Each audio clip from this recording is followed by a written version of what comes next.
பரிசுத்தவான்கள் உங்கள் யாவருக்கும் சர்வ வல்லமுள்ள பிதாவாகிய தேவனுடைய நாமத்தினாலும் நம்முடைய அருமை இரட்சகர் இயேசு கிறிஸ்து நாமத்தினால் கிருபையும் சமாதானமும் பெருக கடவுது என்கிற அன்பின் வாழ்த்துதலை இந்த 2 நாள் ஆவிக்குரிய மாநாட்டில் வந்து பங்கேற்ற அனைவருக்கு கூட கிறிஸ்துக்குள்ளான அன்பு வாழ்த்துக்கள் நான் தெரிவித்துக் கொள்கிறேன்.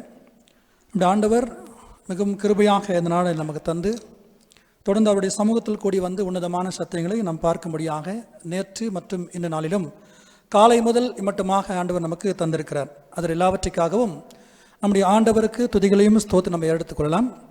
தொடர்ந்து என்னுடைய அன்பு வாழ்த்துக்கள் என்னுடைய குடும்பத்தார், நான் சார்ந்திருக்கக்கூடிய வெள்ளூர் பகுதியில் மற்றும் சித்தூர் பட்டண அனைத்து சகோதர சகோதர அன்பையும் வாழ்த்துக்கள் நான் தெரியப்படுத்திக் கொள்கிறேன். இந்த ஒரு ஆஃப்டர்நூன் செக்ஷன் வந்து கொஞ்சம் கடினமான ஒரு செக்ஷன் தான். ஸோ எல்லோரும் சாப்பிட்டு வந்திருக்கிறோம். ஒரு வாக்குத்தத்தமான வசனத்தை வாசித்துட்டு போனால் நல்லாயிருக்குன்னு நினைக்கிறேன். 1 தெசலோனிக்கர் 5ஆம் அதிகாரம் 6ஆம் வசனம். கடந்த பாடத்தில் ஒரு முடிச்சாருன்னு நினைக்கிறேன். அதை வச்சு நம்ம ஸ்டார்ட் பண்ணலாம்னு நினைக்கிறேன். 1 தெசலோனிக்கர் 5ஆம் அதிகாரம் 6ஆம் வசனம். இது ஆதார வசனம் அல்ல.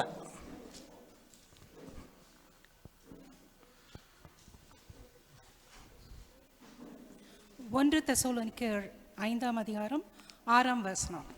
ஆகையால் மற்றவர்கள் தூங்குகிறது போல நாம் தூங்காமல் விழித்து கொண்டு தெளிந்த உள்ளவர்களாயிருக்க கடவோம்.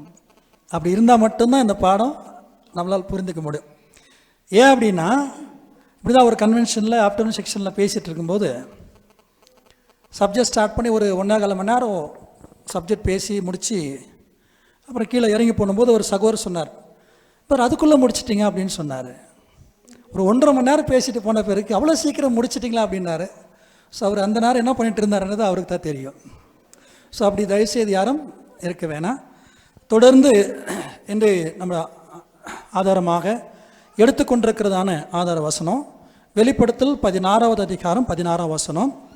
தலைப்பு நம்ம பார்க்கும்போது சகோதரர் சொன்ன வண்ணமாக முதல் மற்றும் கடைசியான அர்மகதோன் யுத்தம் என்கிற தலைப்பின் கீழே நம்ம பார்க்க போகிறோம். The first and last அர்மகடோன் battle அப்படின்ற ஒரு தலைப்பில் நம்ம சத்தியத்தை பார்க்க போகிறோம். அன்புக்குரிய சகோதர சகோதரர், ஸோ நம்ம இப்பொழுது வாழ்ந்து கொண்டிருக்கக்கூடிய நாட்களில் நாம் நோக்கி கொண்டிருக்கிற ஒரு காரியம், அதாவது பரிசுத்தவான்கள் வேதமானவர் எல்லாரையும் பார்க்கும்போது இந்த உலகத்தினுடைய முடிவு சபையினுடைய நிறைவு என்கிற ஒரு விஷயத்தை நம்ம பார்த்துட்டு இருக்கிறோம். ஸோ அவனமாக பார்க்கும்போது தன்புக்குரிய சகோதர சகோதரர், நமக்கு உண்மையாக விசேஷமான ஒரு காரியம், நமக்கு வேண்டியதான ஒரு விஷயம் என்னன்னு சொல்லி பார்க்கும்போது, ஸோ என்னத்தான் அப்படின்னு பார்த்தீங்கன்னா, இந்த உலகம் எப்பொழுது முடிய போகுது அப்படின்ற விஷயத்த நீங்கள் பார்த்துருக்கோம். அப்போ இன்றைக்கி நடந்துட்டுருக்கிற ஒவ்வொரு சூழ்நிலைகளையும் நம்ம கவனித்து பார்க்கும்போது இந்த உலகத்தை அன்புக்குரிய சகோதர சகோதரர் நேற்று தினத்திலே பார்க்கும்போது இஸ்ரவேலுக்கு விரோதமாக எல்லா உலக நாடுகளும் விவிதமாக இன்றைக்கி அவங்களுக்கு சூழ்ந்து கொண்டிருக்கிறாங்க, யுத்தத்திற்காக எல்லாம் ஆயத்தமாயிட்டு இருக்கிறாங்க அப்படின்ற விஷயத்தை இப்போ நடந்தே இருக்கிற சில காரியங்களை கூட வைத்து கூட அநேக படங்களை பார்த்துருக்கீங்க. ஸோ அதை கூட ஒரு சில சம்பவங்களை இன்றைக்கி நம்ம பார்க்க போகிறோம். ஸோ அதனுடைய கண்டினியூஷன் கூட நம்ம எடுத்துக்கலாம் அன்புக்குரிய சகோதர சகோதரர். அப்படியாக பார்க்கும்போது சரி, இப்போ நம்ம என்ன நடக்கணும் அப்படின்ற விஷயத்தை பார்த்தீங்கன்னா, ஸோ 3ஆம் உலக போர் வருது. ஸோ அதுக்குள்ளே சபை என்னாகணும், நிறைவு அடையணும். இஸ்ரவேல் ஜனங்களுக்கு அந்த ஆசீர்வாதத்தை தேவன் ஆயத்த பண்ணிருக்கிற ஆசீர்வாதத்தை நிச்சயமாக தேவன் அவர்கள் கொடுக்க போகிறார். ஸோ அதுக்கு முன்னாடி என்ன நடக்குது அப்படின்னு சொல்லி பார்த்தீங்கன்னா, போப்பு அதிகாரத்துக்குள்ளே வரக்கூடிய ஒரு விஷயம். அப்போ இந்த நாடுகள் அவருக்கு எப்படி சப்போர்ட் பண்ண போகுது, அப்போ அவர் எப்படி வரப்போகிறார் அப்படின்ற விஷயத்தையும் நிறைய பல்வேறு தீர்க்க தரிசனங்கள் இன்றைக்கி ஒன்றோடு ஒன்று இசைந்து இன்றைக்கி நடைபெற்று கொண்டிருக்கக்கூடிய காரியத்தை நம்ம எல்லாருமே அநேக பாடங்கள் வழியாக நம்ம பார்த்துருக்க அன்புக்குரிய சகோதர சகோதரர். அப்படியாக இருக்கும்போது தீர்க்க தரிசனத்தின் புத்திரிகர்களாக இருக்கக்கூடிய நாம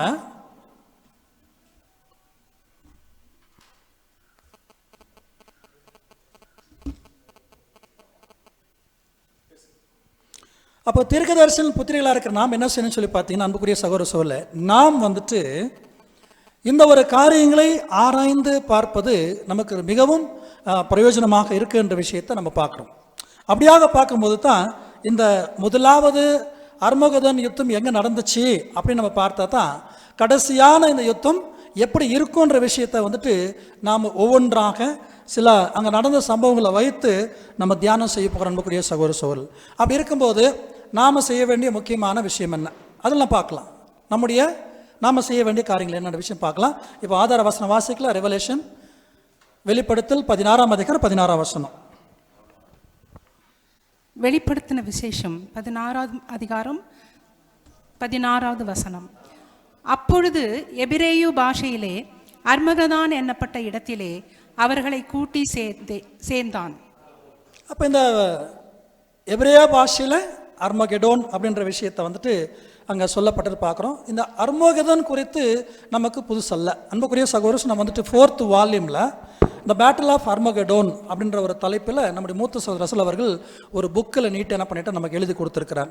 அப்போது இந்த ஒரு அர்மகெதோன் அப்படின்னு சொன்னால் என்ன மீனிங் என்ன அப்படின்னு சொல்லி பார்க்கும்போது அது சொல்கிறார். பார்த்தீங்கன்னா the Hebrew word signifying the hill of Megiddo, அந்த ஒரு மெகிதோவினுடைய பள்ளத்தாக்கில் நடந்ததான அநேக யுத்தங்கள் அங்கே நடந்திருக்குது. த ஹில் ஆஃப் மெகிதோ, அதில் வேலி ஆஃப் மெகிதோ அப்படின்ற வந்து இந்த இடத்துல குறிப்பிட்டு சொல்லியிருக்காங்க. இந்த இடத்துல வந்து பார்க்கும்போது அநேக யுத்தங்கள் வந்து நடந்திருக்குது பழைய ஏற்பாடு காலங்களில். என்னென்ன யுத்தம் நடந்திருக்கு உங்களுக்கு ஏதாவது தெரியுமா? சீக்கிரம் நம்ம சொல்லி போயிடலாம் அந்த விஷயத்தெல்லாம். யோசுவா காலத்தில் நடந்த சம்பவங்கள் நம்ம இப்போ பார்க்க போகிறோம் அந்த விஷயத்தை குறித்து. அடுத்ததாக கிதியோன் இல்லையா, 300 பேர் ஒரு சிறிய தொகை கொண்டு வந்து அருமையான ஒரு வெற்றி வந்து கொடுத்துருக்கிறாரு. அதுக்கடுத்து சவுல் பெலிஸ்தர்களோடு கூட நடந்த ஒரு யுத்தம். அதுக்கடுத்து நம்ம பார்க்குறோம் வேற நடந்திருக்குங்க. 2 நாளாகவும் 35ஆம் அதிகாரத்தில் நம்ம 20ஆம் வசனத்தில் வாசிக்கும் போது அருமையான ஒரு நல்ல ராஜா. ஏன் அப்படி சொல்லணும்னு பார்க்கும்போது சிறிய வயதில் ராஜாவாயிட்டு அவர் என்ன பண்ணியிருக்கிறாரு, பஸ்கா கொண்டாடுறது அருமையாக ரெக்கார்ட் பண்ணியிருக்காங்க. யாருங்க அவர்? யோசியா ராஜா. அப்படி நல்லா இருந்த ராஜா வந்துட்டு கடைசியாக போயிட்டு என்ன பண்ணான்னு பார்க்கும்போது பார்வோன் நேகோ அவர் வந்து நான் வேற ஒரு நாட்டு மேலே யுத்தத்துக்கு போயிட்டுருக்கேன், உன்மேலே எனக்கு வரல, நான் தயவுசெய்து எனக்கு குறுக்கே வராத அப்படின்னு சொல்லும்போது அவர் என்ன செய்கிறாருங்க, அதிக பிரசங்கி இல்லை நான் அப்படித்தான் வருவேன் அப்படின்னு சொல்லி போயிட்டு அவர் என்ன அந்த இடத்துல அவர் மாண்டு போகிறார். இந்த இடம் கூட பார்க்கும்போது இந்த மெகிதோனுடைய பள்ளத்தாக்கு தான். இப்படி தான் நிறைய யுத்தங்கள் அங்கே நடந்திருக்கிற விஷயத்தை நம்ம பார்க்குறோம் அன்புக்குரிய சகோதர சகோதரர். அதான் சொல்கிறாரு. இன்னும் இதை சொல்ல பார்க்கும்போது ஒரு மலைக்கும் ஒரு பள்ளத்தாக்குக்கும் நடக்கக்கூடிய ஒரு யுத்தம் அப்படி சொல்லலாம், இல்லை ஒரு வெளிச்சத்துக்கும் ஒரு இருளுக்கும் நடக்கக்கூடிய ஒரு யுத்தம் அப்படின்னு சொல்லலாம். இந்த அர்மகெடோன் அப்படின்னு சொல்கிற விஷயத்தெல்லாம் நம்ம புரிந்து கொள்வதுக்கு அன்புக்குரிய சகோதர சகோதரர். இப்படியாக இருக்கும்போது தான் இப்போ நாம் என்ன செய்யணும்னு சொல்லி பார்க்கும்போது நீதிமொழிகள் 29ஆவது அதிகாரம் 18ஆம் வசனத்தை வாசிக்கலாம். நீதிமொழிகள் 29:18 நானே சொல்லிடுறேன் அந்த விஷயங்கள. தீர்க்க தரிசனம் இல்லாத இடத்துல ஜனங்கள் சீர்கெட்டு போவார்கள். அப்போ தீர்க்க தரிசனம் கண்டிப்பாக என்ன இருக்கணும்?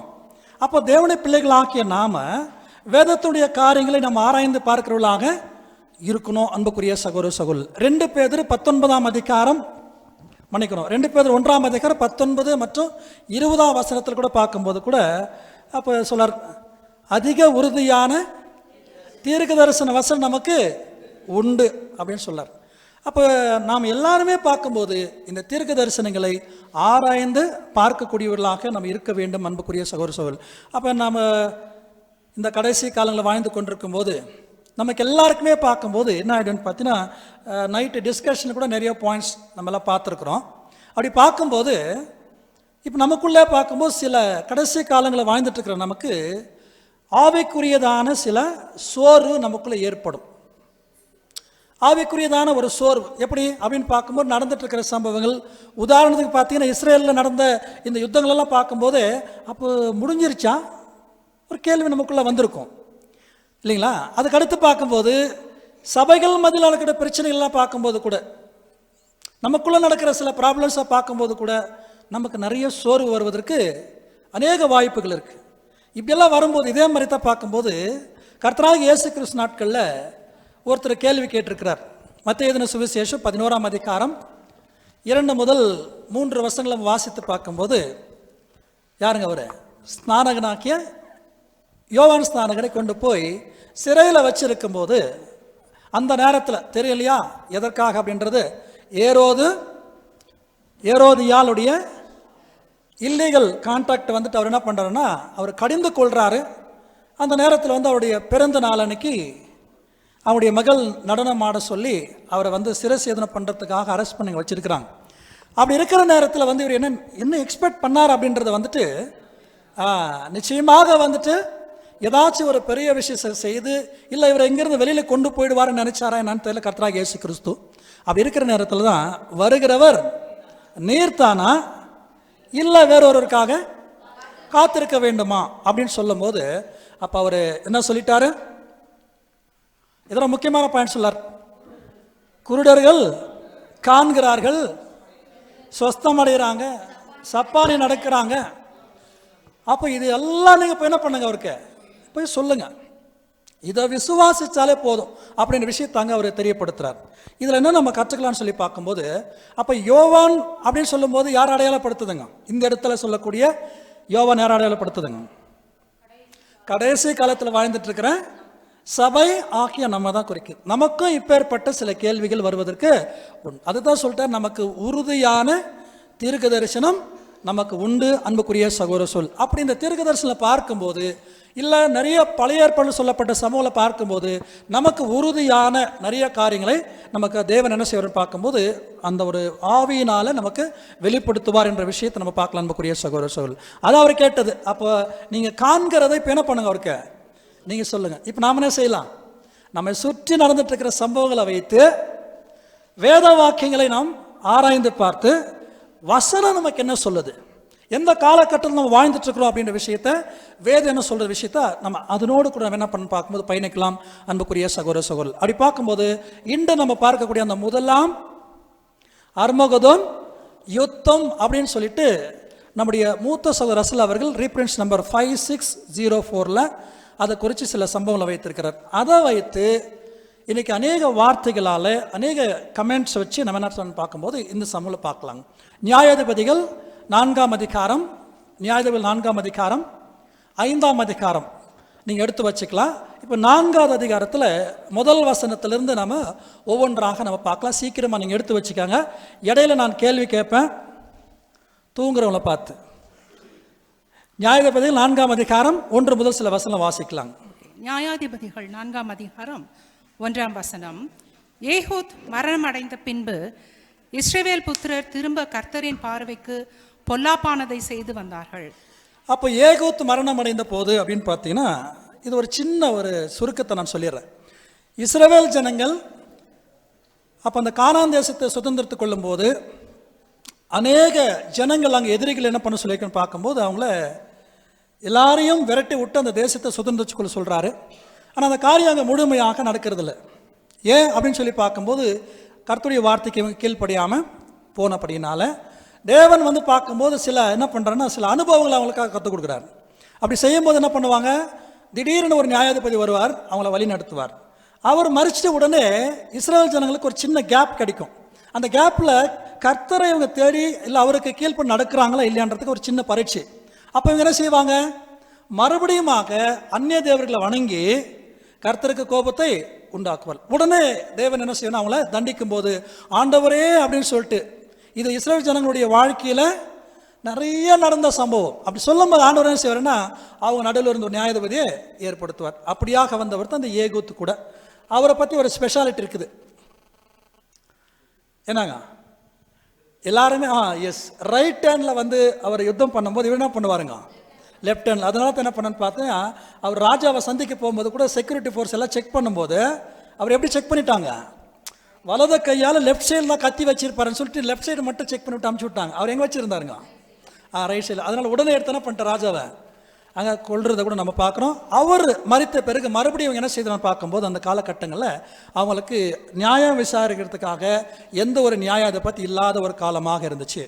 அப்படியாக இருக்கும்போது தான் வாலண்டரியாக வந்து ஒரு பெண்மணி, ஸ்திரீகள் ரொம்ப கம்மியாக வந்துட்டு தேவனுக்காக செஞ்ச வேலைகளில் அப்படியாக பார்க்கும்போது தான் ஒரு ஸ்திரீ குறித்து இந்த இடத்துல நம்ம பார்க்குறோம். அவங்க யாருன்னு சொல்லி பார்த்து தொடர்ந்து வாசிக்கலாங்க. வாசிங்க 2வது வசனம், நியாயாதிபதி 4ஆம் அதிகாரம் 2வது வசனம்.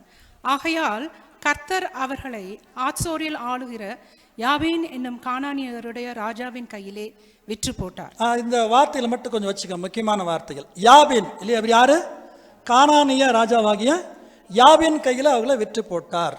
சரி, நெக்ஸ்ட் வாசிக்கலாம். அவனுடைய சேனாதிபதிக்கு சிசேரா என்ற பெயர். அவருடைய சேனாதிபதிக்கு பேர் என்னன்னு பார்க்கும்போது சிசேரா. ரெண்டே ரெண்டு பேர் தான். ராஜா பேர் யாபின், கானான் ராஜா பேர். அவருடைய படைத்தலைவன் பேரு சிசேரா. வந்து பார்க்கும்போது வாசிக்கலாம். அவன் புறஜாதிகளுடைய பட்டணமாகிய ஆரோசேத்திலே குடியிருந்தான். அவனுக்கு 900 இருப்பு ரதங்கள் இருந்தது. அந்த நாட்களில் இவர் எவ்வளவு வச்சிருந்தாருங்களாம்? 900 இரும்பு ரதங்களை வச்சிருந்திருக்கிற. Very strong army. வந்து பார்க்கும்போது அப்படியாக இவர் வச்சு 900 ஆர்மி அந்த ஒரு வார் யுத்தத்துக்காக வஞ்சிருந்தா அந்த ரதங்களை வச்சது இரும்பு ரதங்கள். அப்படின்னு என்ன பண்ணலாம், எங்க வேணா எப்படி வேணா போயிட்டு என்ன பண்ணலாம்னா அவங்கள அட்டாக் பண்ணலாம் அப்படின்னு சொல்லிட்டு இதுக்காக வச்சிருந்த விஷயம் நம்ம பார்க்கிறோம். தொடர்ந்து வாசிங்க சார். அவன் இஸ்ரவேல் புத்திரரை 20 வருஷம் கொடுமையாய் ஒடுக்கினான். இஸ்ரவேல் புத்திரர் கர்த்தரை நோக்கி முறையிட்டார்கள். பார்த்தீங்களா, சேம் அதே வந்துச்சு பாருங்க.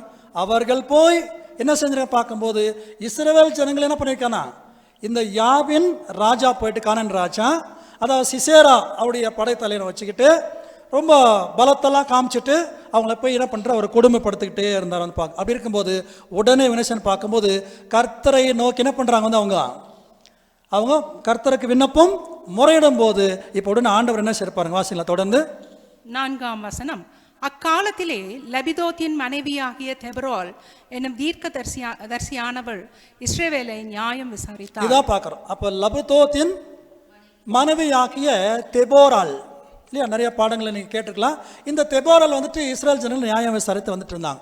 இவங்க எப்படி ஸ்திரீகள் வந்து எப்படி அவங்க நியாயம் விசாரித்து வந்திருக்காங்க, நியாயாதிபதியாக இருந்திருக்காங்களா அப்படின்னு நீங்கள் பார்க்கும்போது கூட இது என்ன கொடுத்துருக்காங்க விளக்கில் பார்க்கும்போது அவங்க வாலண்டரியாக வந்துட்டு அந்த பணி என்ன செய்யுங்க பார்க்கும்போது தேவனுக்காக அந்த காலங்களில் யாருமே இல்லைன்னு சொல்லி அப்படின்னா, அதாவது ஆண்களில் இல்லை என்ன சொல்ல பார்க்கும்போது இன்னும் தைரியமுள்ள ஆண்கள் அந்த நாட்களில் யாருமே எழுந்து அந்த ஒரு பணிகளை செய்வதுக்கு யார் இல்லைன்னு பார்க்கும்போது அந்த ஸ்திரீ வாலண்டரியாக எழுந்து கர்த்தருக்காக அந்த ஊழியத்தை அவங்க செய்துட்டு இருந்தாங்க அப்படின்னு விஷயத்த சொல்கிறாங்க.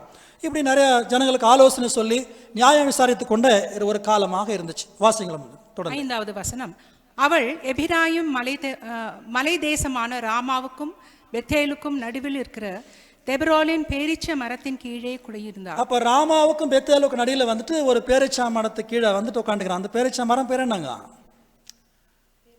வாசிங்க. அந்த தெபோரால் அந்த பேர்ல இருக்கக்கூடிய அந்த மரத்தின் கீழே உட்காந்துட்டு அவங்க நியாய விசாரணை பண்ணிட்டு இருந்தாங்க அப்படின்ற விஷயம் தான் பார்க்கிறோம். வாசிங்க தொடர்ந்து. அங்கே இஸ்ரவேல் புத்திரர் அவளிடத்திற்கு நியாய விசாரணைக்கு போவார்கள்.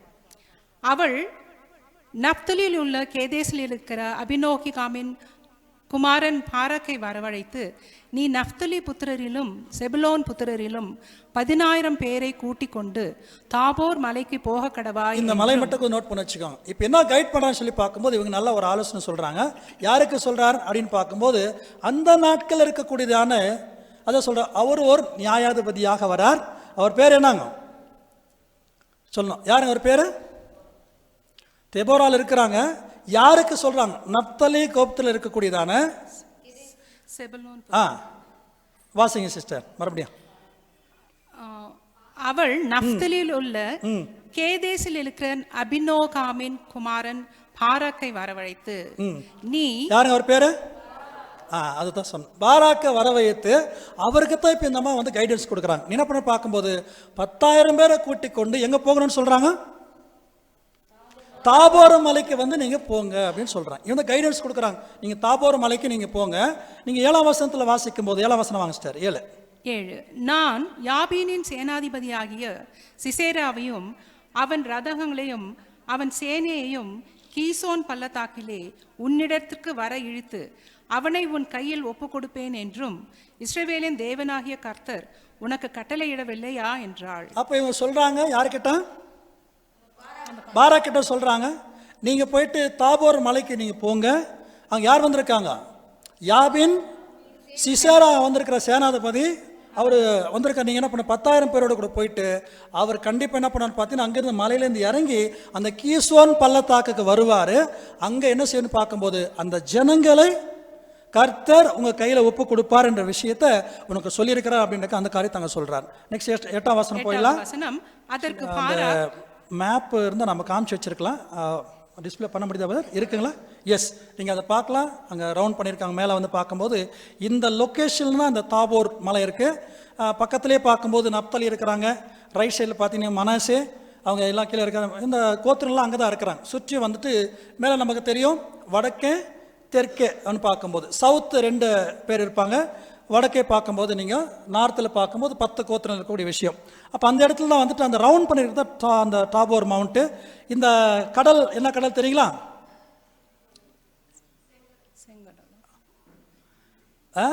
மெடிட்டேரியன் கடல்.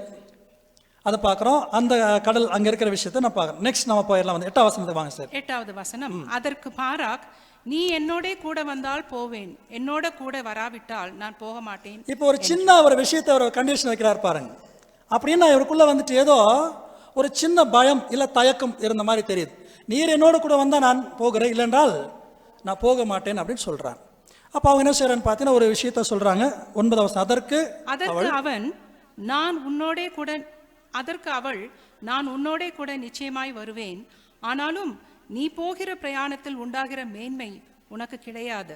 கர்த்தர் சிசேராவை ஒரு ஸ்திரீயின் கையில் ஒப்பு கொடுப்பார் என்று சொல்லி தெபோரால் எழும்பி பாரோக்கோட கூட கேதேசுக்கு போனாள். அன்புக்குரிய சகோதர சகோதரி, இந்த இடத்துல நம்ம பார்க்குறோம், நீ போகிற இந்த பிரயாணத்தில் வரக்கூடியதான வெற்றி அது உனக்கு வராது. அது நம்ம பிறகு லாஸ்ட்டில் பார்க்க போகிறோம். அந்த வெற்றி யார் மூலியமாக எப்படி நடந்துச்சு அப்படின்னு விஷயத்தை நம்ம பார்க்கலாம். அன்புக்குரிய சகோதர சொல். நெக்ஸ்ட் நம்ம வந்து 12 வசனத்தை வாசிக்கலாம். 12வது வசனம். 12வது வசனம். அபினோகாமின் குமாரன் பாராக் தாபோர் மலையில் ஏறி போனான் என்று சிசேராவுக்கு அறிவிக்கப்பட்ட போது சிசேரா 900 இருப்பு ரதங்களாகிய தன்னுடைய எல்லா ரதங்களையும் தன்னோடு இருக்கும் எல்லா ஜனங்களையும் புறஜாதிகளின் பட்டணமாகிய அரோசியத்திலிருந்து கீசோன் பள்ளத்தாக்கிலே வரவழைத்தான். அதை பார்க்குற இப்போ என்ன பண்ணுறாரு அவரு? இப்போ உடனே வந்துட்டு அங்கே பாராக் வந்திருக்கிறாருன்னு சொன்ன உடனே சிசேரா அந்த 920 ரதங்களை எடுத்துட்டு அவர் வந்துட்டு போகிறார். இப்போ போகும்போது அங்கே என்ன நடக்குதுன்னு வச்சு நம்ம தொடர்ந்து வாசிக்கலாம். 14வது வசனம். அப்பொழுது தெபோராள் பாராக்கை நோக்கி, எழுந்து போ, கர்த்தர் சிசேராவை உன் கையில் ஒப்பு கொடுக்கும் நாள் இதுவே. இதுதான் அவங்க சொல்லிட்டதான ரிசல்ட். அந்த யுத்தத்தினுடைய மையம் என்னன்னு சொல்லி பார்க்க, நீ போ, கர்த்தரை என்ன பண்ண போற, உனக்கு அந்த சிசேராவையும் அந்த படையை கண்டிப்பா உன் கையில் ஒப்பு கொடுக்க போறான்ட்டு பாராக் வந்து அங்க சொல்றாங்க. வாசிக்கலாங்க. கர்த்தர் உனக்கு முன்பாக புறப்படவில்லையா என்றாள்.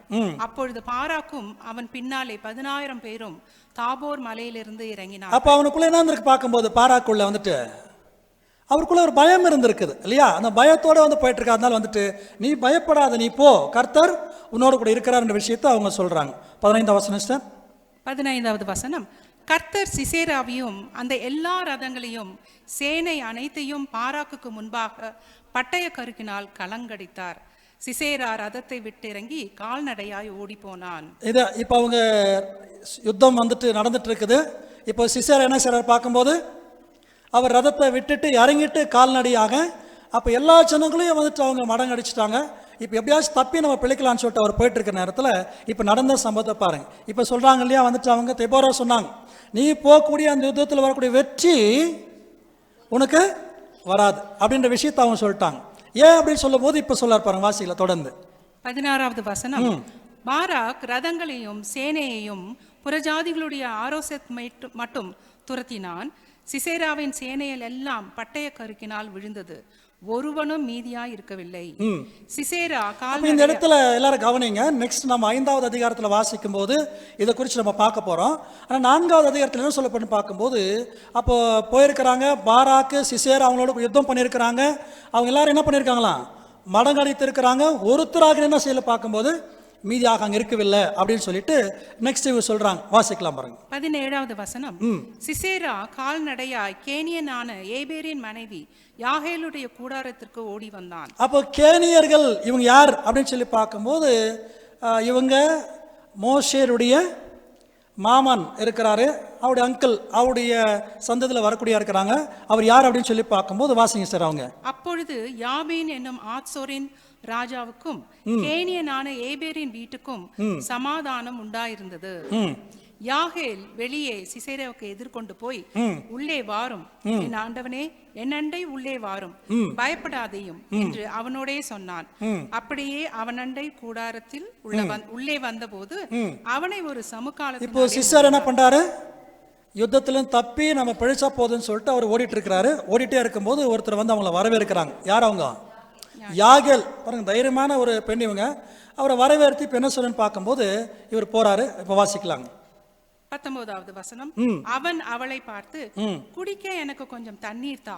இப்போ அவருடைய யாகேலுடைய கூடாரத்துக்கு அவர் உள்ள போன உடனே அவர் வரவேற்கிறாங்க. அந்த அம்மா உள்ள போயிட்ட உடனே பார்க்கும்போது நல்லா என்ன பண்றாங்க, ஒரு ஜமக்காலத்தை எடுத்து அவளுக்கு வந்து மூடி வச்சிடுறாங்க. மூடி வச்சுட்டு இப்போ சொல்றாங்க, இவர் என்ன கேட்குறாங்க, தண்ணீர் குடிக்கிறதுக்கு கொஞ்சம் தண்ணி கொடுங்க அப்படின்னு கேட்குறாங்க. அப்படி கேட்கும்போது இந்த மாதிரி தராங்க பாருங்க. அவள் பால் துருத்தியை திறந்து அவனுக்கு குடிக்க கொடுத்து, இப்போ நம்ம பாஷையில சொல்லணும் அப்படின்னு பார்த்தீங்கன்னா நல்ல ஒரு பாட்டில் மோர் கொடுத்தாங்கன்னு சொல்லலாம் இல்லையா? நல்லா கஷ்டத்தில் வரும்போது நல்லா மோர் கொடுத்துருக்கான்னு சொல்லலாம். அப்படி வரும்போது இவர் வாங்கி என்ன பண்ணிட்டாருன்னா அந்த பாலை இவர் குடிச்சாச்சு. குடிச்ச உடனே இவருக்கு என்ன வந்துருச்சு, நல்லா ஆழ்ந்த ஒரு நித்திரை வந்துருச்சு. வாசிங்க சார். திரும்பவும் அவனை மூடினாள். 20வது வசனம். அப்பொழுது அவள், நீ கூடாரத்திலே நின்று, கூடார வாசலிலே நின்று, யாராவது ஒருவன் வந்து இங்கே யாராகிலும் இருக்கிறார்களா என்று உன்னிடத்தில் கேட்டா. இவரே சொல்ல பாருங்க, பாடி கார்டு போடுறார். நீங்களே பார்த்துக்காங்க வெளியில் நின்று, யாராவது வந்துட்டு இப்படி சிசேரா வந்தாரா அப்படின்னு கேட்டா இல்லை என்று சொல்லுங்க அப்படின்னு சொல்லிட்டு இவர் சொல்லிட்டு நல்லா தூங்குறாரு. வந்துட்டு சரி தூங்குங்க அப்படின்னு சொல்லிட்டு இப்ப யாகேல் என்ன செய்யறாங்களா பாருங்க, வாசிக்கலாம். 21வது வசனம். பின்பு ஏபேரின் மனைவியாகிய யாகேல் ஒரு கூடார ஆணியை எடுத்து தன் கையிலே கத்தியை பிடித்து, ஏன்னா கூடாரங்க போடும்போது என்ன வேணும், நீ பார்த்துருக்கு நிறைய வந்துட்டு இன்னைக்கு ஷாமினா டென்ட் எல்லாம் போடும் என்ன பண்ணுவாங்க, உயரமான ஆணி இருக்கும். பட் இந்த ஆணி நல்லா கூரை நல்லா இருந்திருக்குது. இந்த கூடார ஆணியை எடுத்துட்டு கையில என்ன கொண்டு போறாங்களாம், கட்டையால செய்யப்பட்ட ஒரு சுத்தியால கொண்டு போயிட்டு இப்ப எடுத்துட்டு போறாங்க. மெல்லே அவன் அண்டையில் வந்து அவன் நெற்றியிலே அந்த ஆணியை அடித்து போட்டாள். அது உருவி போய் தரையிலே புதைந்தது. அப்பொழுது ஆயாசமாய் தூங்கின அவன் செத்து போனான். இப்ப ஆயாசமாக தூங்கி என்ன பண்ணிட்டார், வந்துட்டு அவரு செத்துட்டார். இதோட சிசேராவுடைய, அதாவது யாபீன் ராஜாவுடைய படைத்தலைவன் சிசேரா எங்கனாயிட்டாருங்க, அவர் செத்து போயிட்டார் விஷயம். நெக்ஸ்ட் 22ஆம் வசனத்துல வாசிச்சிட்டார். பின்பு சிசேராவை தொடர்ந்து பாராக் வந்தான். அப்பொழுது யாகேல் வெளியே அவனுக்கு எதிர்கொண்டு போய், வாரும், நீ தேடுகிற மனுஷனை உமக்கு காண்பிப்பேன் என்று சொன்னாள். அவள் அவனிடத்திற்கு வந்தபோது இதோ சிசேரா செத்து கிடந்தான், ஆணை அவன் நெற்றியிலே. இப்போ அங்க தெபோரால் சொன்ன வார்த்தை இப்பனாச்சு, நீ போகக்கூடிய யுத்தத்தினுடைய வெற்றி அது கண்டிப்பா உனக்கு கிடைக்காது. யாரு கையால இப்போ மறிச்சு போனார் அவரு பாருங்க, ஒரு பெண் கையால பெண்ணாச்சுன்னு பார்க்கும்போது இவங்க மறிச்சிட்டாங்க. யாகேலுடைய கையில அவர் மறிக்கிறார் அப்படின்ற விஷயத்தை இதோட இந்த விஷயம் முடிஞ்சிருது.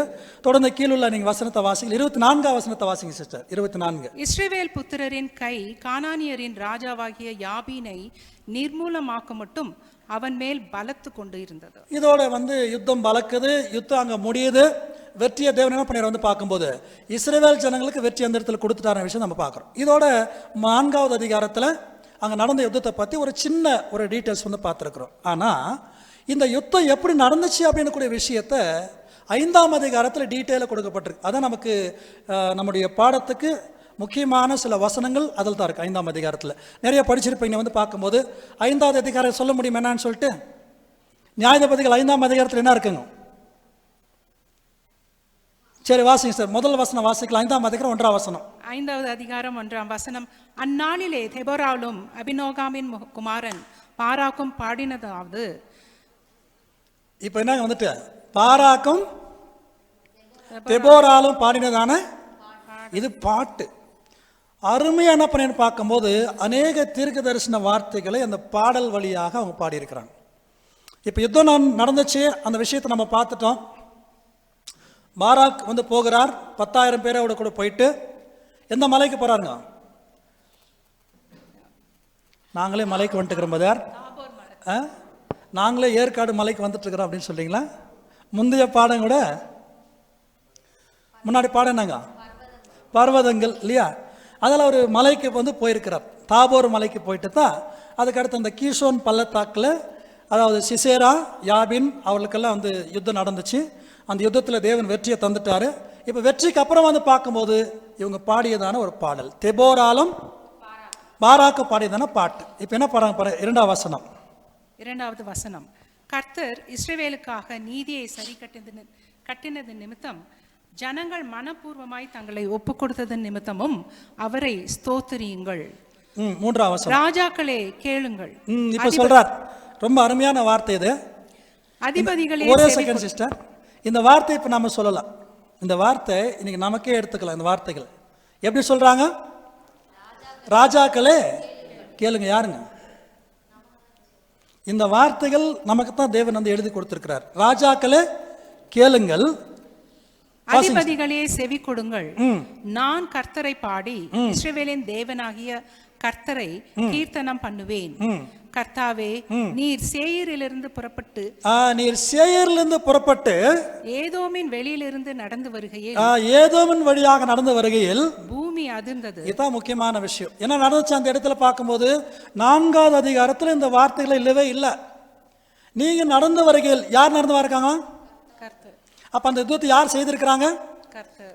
இதுதான் நமக்கு முக்கியமான பாயிண்ட். அன்புக்குரிய சகோதர சகோதரர், கர்த்தர் நீர் நடந்து வருகையில் பூமி என்ன இருக்கு வந்து பார்க்கும்போது, அதிர்ந்தது, வானங்கள் சொரிந்தது, மேகங்களும் தண்ணீராய் பொழிந்தது. இந்த 3 வார்த்தைகள் ரொம்ப முக்கியமான விஷயம் நம்முடைய பாடத்தில். அன்புக்குரிய சகோதர சகோதரர், அப்படி சொல்லிட்டு இப்ப 5வது அதிகாரம் பாருங்க. 5வது வசனம். கர்த்தருக்கு முன்பாக பர்வதங்கள் கரைந்தது, இஸ்ரவேலின் தேவனாகிய கர்த்தருக்கு முன்பாக சீனாயும் கரைந்தது. பாத்தீங்களா? கர்த்தருக்கு முன்பாக, இதுல நிறைய அடையாளமாக பேசுற வார்த்தை. அதுக்காக சீனாய் மலை கரைஞ்சிருச்சா அப்படின்னு நீங்க எடுத்துக்கொள்ள வேண்டாம். சீனாயும் கரைந்தது. மலைகள் என்னாச்சு பார்க்கும்போது, எல்லா மலைகளும் கரைந்ததுன்னு சொல்லிட்டு அவங்க ரொம்ப சந்தோஷத்தோட அந்த விஷயத்தை அவங்க பாடாக பாடிட்டு இருக்கிறாங்க. அடுத்து 7வது வசனத்துல ஒரு விஷயத்த சொல்றாங்க. இந்த தெபோரால பற்றி பேசப்பட்ட ஒரு விஷயம். தெபோரால் பாருங்க, வாசிக்கலாம். 7வது வசனம். தெபோரால் ஆகிய நான் எழும்பும் அளவும் இஸ்ரவேலிலே நான் தாயாக எழும்பும் அளவும் கிராமங்கள் பாழாய் போயின. இஸ்ரவேலின் கிராமங்கள் பாழாய் போயின. பாருங்க, நான் இஸ்ரவேலிலே தாயாக எழும்பும் அளவும். இஸ்ரேலுக்கு என்ன இருக்காங்களா பார்க்கும்போது, இவங்க ஒரு தாய் போல வந்து அவங்கள பாதுகாத்திருக்காங்க. அந்த நியாயாதிபதி காலங்களில் யாருமே அவங்களுக்கு வந்துட்டு ஒரு ஆறுதல் சொல்லாமல், ஒரு சப்போர்ட் இல்லாத ஒரு காலங்களில் இவங்க வந்து ஒரு ஆறுதல் சொல்லி அவங்கள வழிநடத்திருக்கிறாங்க. அதுக்கு இஸ்ரவேலில் தாழாக எழும்பு வரைக்கும் அப்போ வேறு யாருமே அவங்களுக்கு இல்லைன்ற விஷயத்த சொல்கிறாங்க. சரி, நெக்ஸ்ட் நம்ம பார்க்கக்கூடிய விஷயத்தில் இப்போ அந்த யுத்தம் எப்படி நடந்துச்சு அப்படின்ற விஷயத்தை இப்போ 4வது வசனத்தில் வாசித்தோம் இல்லைங்களா? அடுத்ததாக இன்னும் ஒரு சில டீட்டெயில்ஸ் கொடுக்குறாங்க பாருங்க யுத்தத்தை பற்றி. 19வது வசனம் வாசிங்க சார். 19-20. 5ஆம் அதிகாரம் 19-20. ராஜாக்கள் வந்து யுத்தம் பண்ணினார்கள். அப்பொழுது கானானியரின் ராஜாக்கள் மெகிதோவின் தண்ணீர் அருகான தானாக்கிலே யுத்தம் பண்ணினார்கள். அவர்களுக்கு திரவியம் கொள்ளை கிடைக்கவில்லை. வானத்திலிருந்து யுத்தம் உண்டாயிற்று. இதுதான் முக்கியமா சொல்றாங்க. எப்படி யுத்தம் உண்டாயிடுச்சுன்னு சொல்றாங்க? 4ஆம் அதிகாரத்தில் என்ன பார்த்தோம்? இல்லை, கரெக்டு. அதாவது பார்க்கும்போது யார் யுத்தத்தில் போய் செஞ்ச மாதிரி காமிச்சிருக்காங்க? பாராக் போயிட்டு யுத்தம் பண்ணார் அப்படின்னு சொல்லியிருக்கேன். உண்மையை தான் அவங்க யுத்தத்துக்கு போனது. ஆனால் இந்த யுத்தத்தை யார் வழி நடத்தி யார் செஞ்சுட்டுக்கன்னு பார்க்கும்போது, முன்னாடி வாசத்தோ கர்த்தர் என்ன பண்ணியிருக்கிறாருங்களா? அவர் நடந்து வந்திருக்கும் போது பூமி அதிர்ந்தது. அப்போ மலைகள் எல்லாம் கரைந்து போச்சு அப்படின்னு படித்து நான் படித்தோம். இப்போ இந்த இடத்துல சொல்ற பார்க்கும்போது பாரு, 20வது வசனத்தில் வாசிக்கலாம் பாருங்க. 20வது வசனம். வானத்திலிருந்து யுத்தம் உண்டாயிற்று. வானத்திலிருந்து யுத்தம் உண்டாயிருச்சு. வானத்தில் என்னாச்சுங்களா? யுத்தம் உண்டாயிருச்சு. நட்சத்திரங்கள் தங்கள் ஆயனங்களில் இருந்து சிசேராவோட யுத்தம் பண்ணி. இப்ப யார் யார் யுத்தம் பண்ணியிருக்கிறாங்க? அப்போ வானத்திலிருந்து ரொம்ப முக்கியமான பாயிண்ட். அன்புக்குரிய சகோதர சகோதரர், இதை அண்டர்லைன் பண்ணி வச்சுக்கோங்க. அந்த ஒரு பாடத்தில் தொடர்ந்து நம்ம அந்த பாடத்தை பார்க்க போறோம். கீழுள்ள வசனத்தில் பார்க்கும்போது நமக்கு தெரியும். எஸ், நெக்ஸ்ட் 21வது வசனம் வாசிங்க சார். கீசோன் நதி, பூர்வ நதியாகிய கீசோன் நதியே அவர்களை அழித்து கொண்டு போயிற்று. என் ஆத்மாவே, நீ பலவான்களை மிதித்தாய். அப்பொழுது குதிரைகளின் குளம்புகள் பாய்ச்சலினாலே, பலவான்களின் பாய்ச்சலினாலேயே பிளந்து போயின. சரி, இப்ப நம்ம பாடத்துக்குள்ள வரலாம். இன்னார் வரைக்கும் நம்ம பார்த்த அந்த ஒரு சம்பவங்கள், அதாவது பாராக் அந்த யுத்தத்துக்கு போற 10,000 பேரை கொண்டு அந்த யுத்தத்தை வழிநடத்துறது யாருன்னு சொல்லி பார்க்கும்போது, தெபோரால் அவர் கைட் பண்ணி அவர் உற்சாகப்படுத்தி பலப்படுத்தி அந்த யுத்தத்துக்கு போறார். ஆனால் அந்த யுத்தம் எப்படி நடந்துச்சு அப்படின்னு சொல்லி பார்க்கும்போது 5வது அதிகாரத்தில் அவங்க பாட்டாக வந்து பாடியிருக்கிறாங்க. வானத்திலிருந்து என்ன இருக்கு வந்துட்டு யுத்தம் உண்டாயிருச்சு. வானத்து நட்சத்திரங்கள் என்ன பண்ணியிருக்காங்க வந்து பார்த்தீங்கன்னா சிசேராவோட யுத்தம் பண்ணிடுச்சு அப்படின்ற விஷயத்தை நம்ம வந்து சொல்லிட்டு வரோம். நமக்கு நிழலும் பொருளுமாக சொல்லும்போது வழக்கமாக வாசிக்கக்கூடிய வசனம் என்ன தாங்களாம்? ரோமர் 15ஆம் அதிகாரம் 4ஆம் வசனத்தில் என்ன சொல்லப்பட்டிருக்குங்க? இல்லைங்க, மனப்பாடம்னு சொல்லிட்டு தான் அது போடல. ரோமர் 15:4 பாருங்க வந்துருச்சு. தேவ வசனத்தினால உண்டாகும் போர்வையினாலும் ஆறுதலினாலும் நாம் நம்பிக்கை உள்ளவன்படிக்கு என்ன பண்ணியிருக்கேன்னா, முன்பு எழுதியிருக்கிறவர்கள் நமக்கு லெசன், நமக்கு போதனையாக எழுதப்பட்டிருக்கு. அப்போ இன்னைக்கு இந்த 4ஆம் அதிகாரம் 5ஆம் அதிகாரம் சொல்லப்பட்ட விஷயங்கள், இந்த பாராக் தெபோராலை கொண்டு தேவன் சேர்ந்த யுத்தத்தில் நமக்கு என்ன ஒரு படிப்பின விஷயம் நம்ம பார்க்க போகிறோம். எந்த மலையில் போயிட்டு யுத்தம் நடந்துச்சுங்களா? தாபோர் மலையில் போயிட்டு என்ன பண்ணியிருக்கான்னா, அந்த ஒரு பாராக் வந்து போயிருக்க, அவரோட 10,000 பேர் வந்து போயிருக்கான விஷயம் நம்ம பார்க்குறோம். இந்த தாபோர் மலை, த மவுண்ட் தாபோர், வேற எங்காச்சும் நீங்கள் பார்த்துருக்கீங்க, கேள்விப்பட்டிருக்கீங்களா? வேறு யாராச்சும் போயிருக்கலாம் தாபோர் மலைக்கு? இதுவும் முக்கியமான பாயிண்ட் நம்ம சொன்னோன்னா உங்களுக்கு புரிஞ்சிடலாம், இந்த சப்ஜெக்ட் அண்டர்ஸ்டாண்ட் பண்ணிடலாம். மத்தேயு எழுதின சுவிசேஷம் 17ஆம் அதிகாரம் 1 முதல் 9 வசனங்கள். மத்தேயு எழுதின சுவிசேஷம் 17ஆம் அதிகாரம் 1 முதல் 9 வசனங்களை பார்க்குறோம். என்னங்க? இயேசு மறுரூபமாக. எஸ், 1வது வசனம். 6 நாளைக்கு பின்பு, 6 நாளைக்கு பின்பு இயேசு பேதுருவையும் யாக்கோபையும் அவனுடைய சகோதரனாகிய யோவானையும் கூட்டிக் கொண்டு தனித்து இருக்கும்படி உயர்ந்த மலையின் மேல் போய் அவர்களுக்கு முன்பாக மறுரூபமானார். அன்புக்குரிய சகோதர சகோதரர், அப்ப கர்த்தராகிய இயேசு கிறிஸ்து அவருக்கு அன்பாக இருந்த சீஷர்களோடு கூட என்ன பண்றாருங்க? பேதுரு யோவான் யாக்கோபுல கூட்டிக் கொண்டு மலையில போயிட்டு அவர் இருக்கும்போது அவர் ஒரு மலையில ஒரு காட்சியை வந்து பார்க்குறார் இல்லையா? அவங்க பார்க்குற என்ன பார்த்தாங்க? வந்துட்டாங்க, ஒரு மேகம் அவர்களை வந்து மூடிக்கொண்டது. நான் அப்படியே சொல்லிட்டே போகிற வசனங்களை ஸ்கிப் பண்ணுறதுக்காக. அப்போ உடனே அவங்க வந்து என்ன பார்க்குறாங்க? தரிசனத்தில் கர்த்தராகிய இயேசு கிறிஸ்து நடுவாக இருக்கிறாரு, ரைட் சைடில் ஒருத்தர், லெஃப்ட் சைடு ஒருத்தர் பார்க்கும்போது தரிசனத்தில் பார்க்குறாங்க எலியாவும் மோசே அவரோடு கூட வந்து பேசுகிறவர்களாக காணப்பட்டான விஷயத்தை நம்ம பார்க்குறோம். அந்த மலை என்ன மலைங்க? உயரமான மலை அப்படின்ற வந்து விஷயத்தை கொடுத்துருக்காங்க. ஆனால் இஸ்ரவேல் நாட்டில் பார்க்கும்போது பக்கமாக இருக்கக்கூடியது, அதாவது நடந்து அந்த மலைக்கு போகிற மாதிரி பார்த்தீங்கன்னா எந்த மலை தான் இருக்குங்க? தாபோர் மலை தான் இருக்குது அப்படின்னு சொல்கிறாங்க. இந்த தாபோர் மலை தவிர வேற நமக்கு மலைகள் நிறைய இருக்குது இஸ்ரவேல். என்னென்ன மலைங்க இருக்குங்க?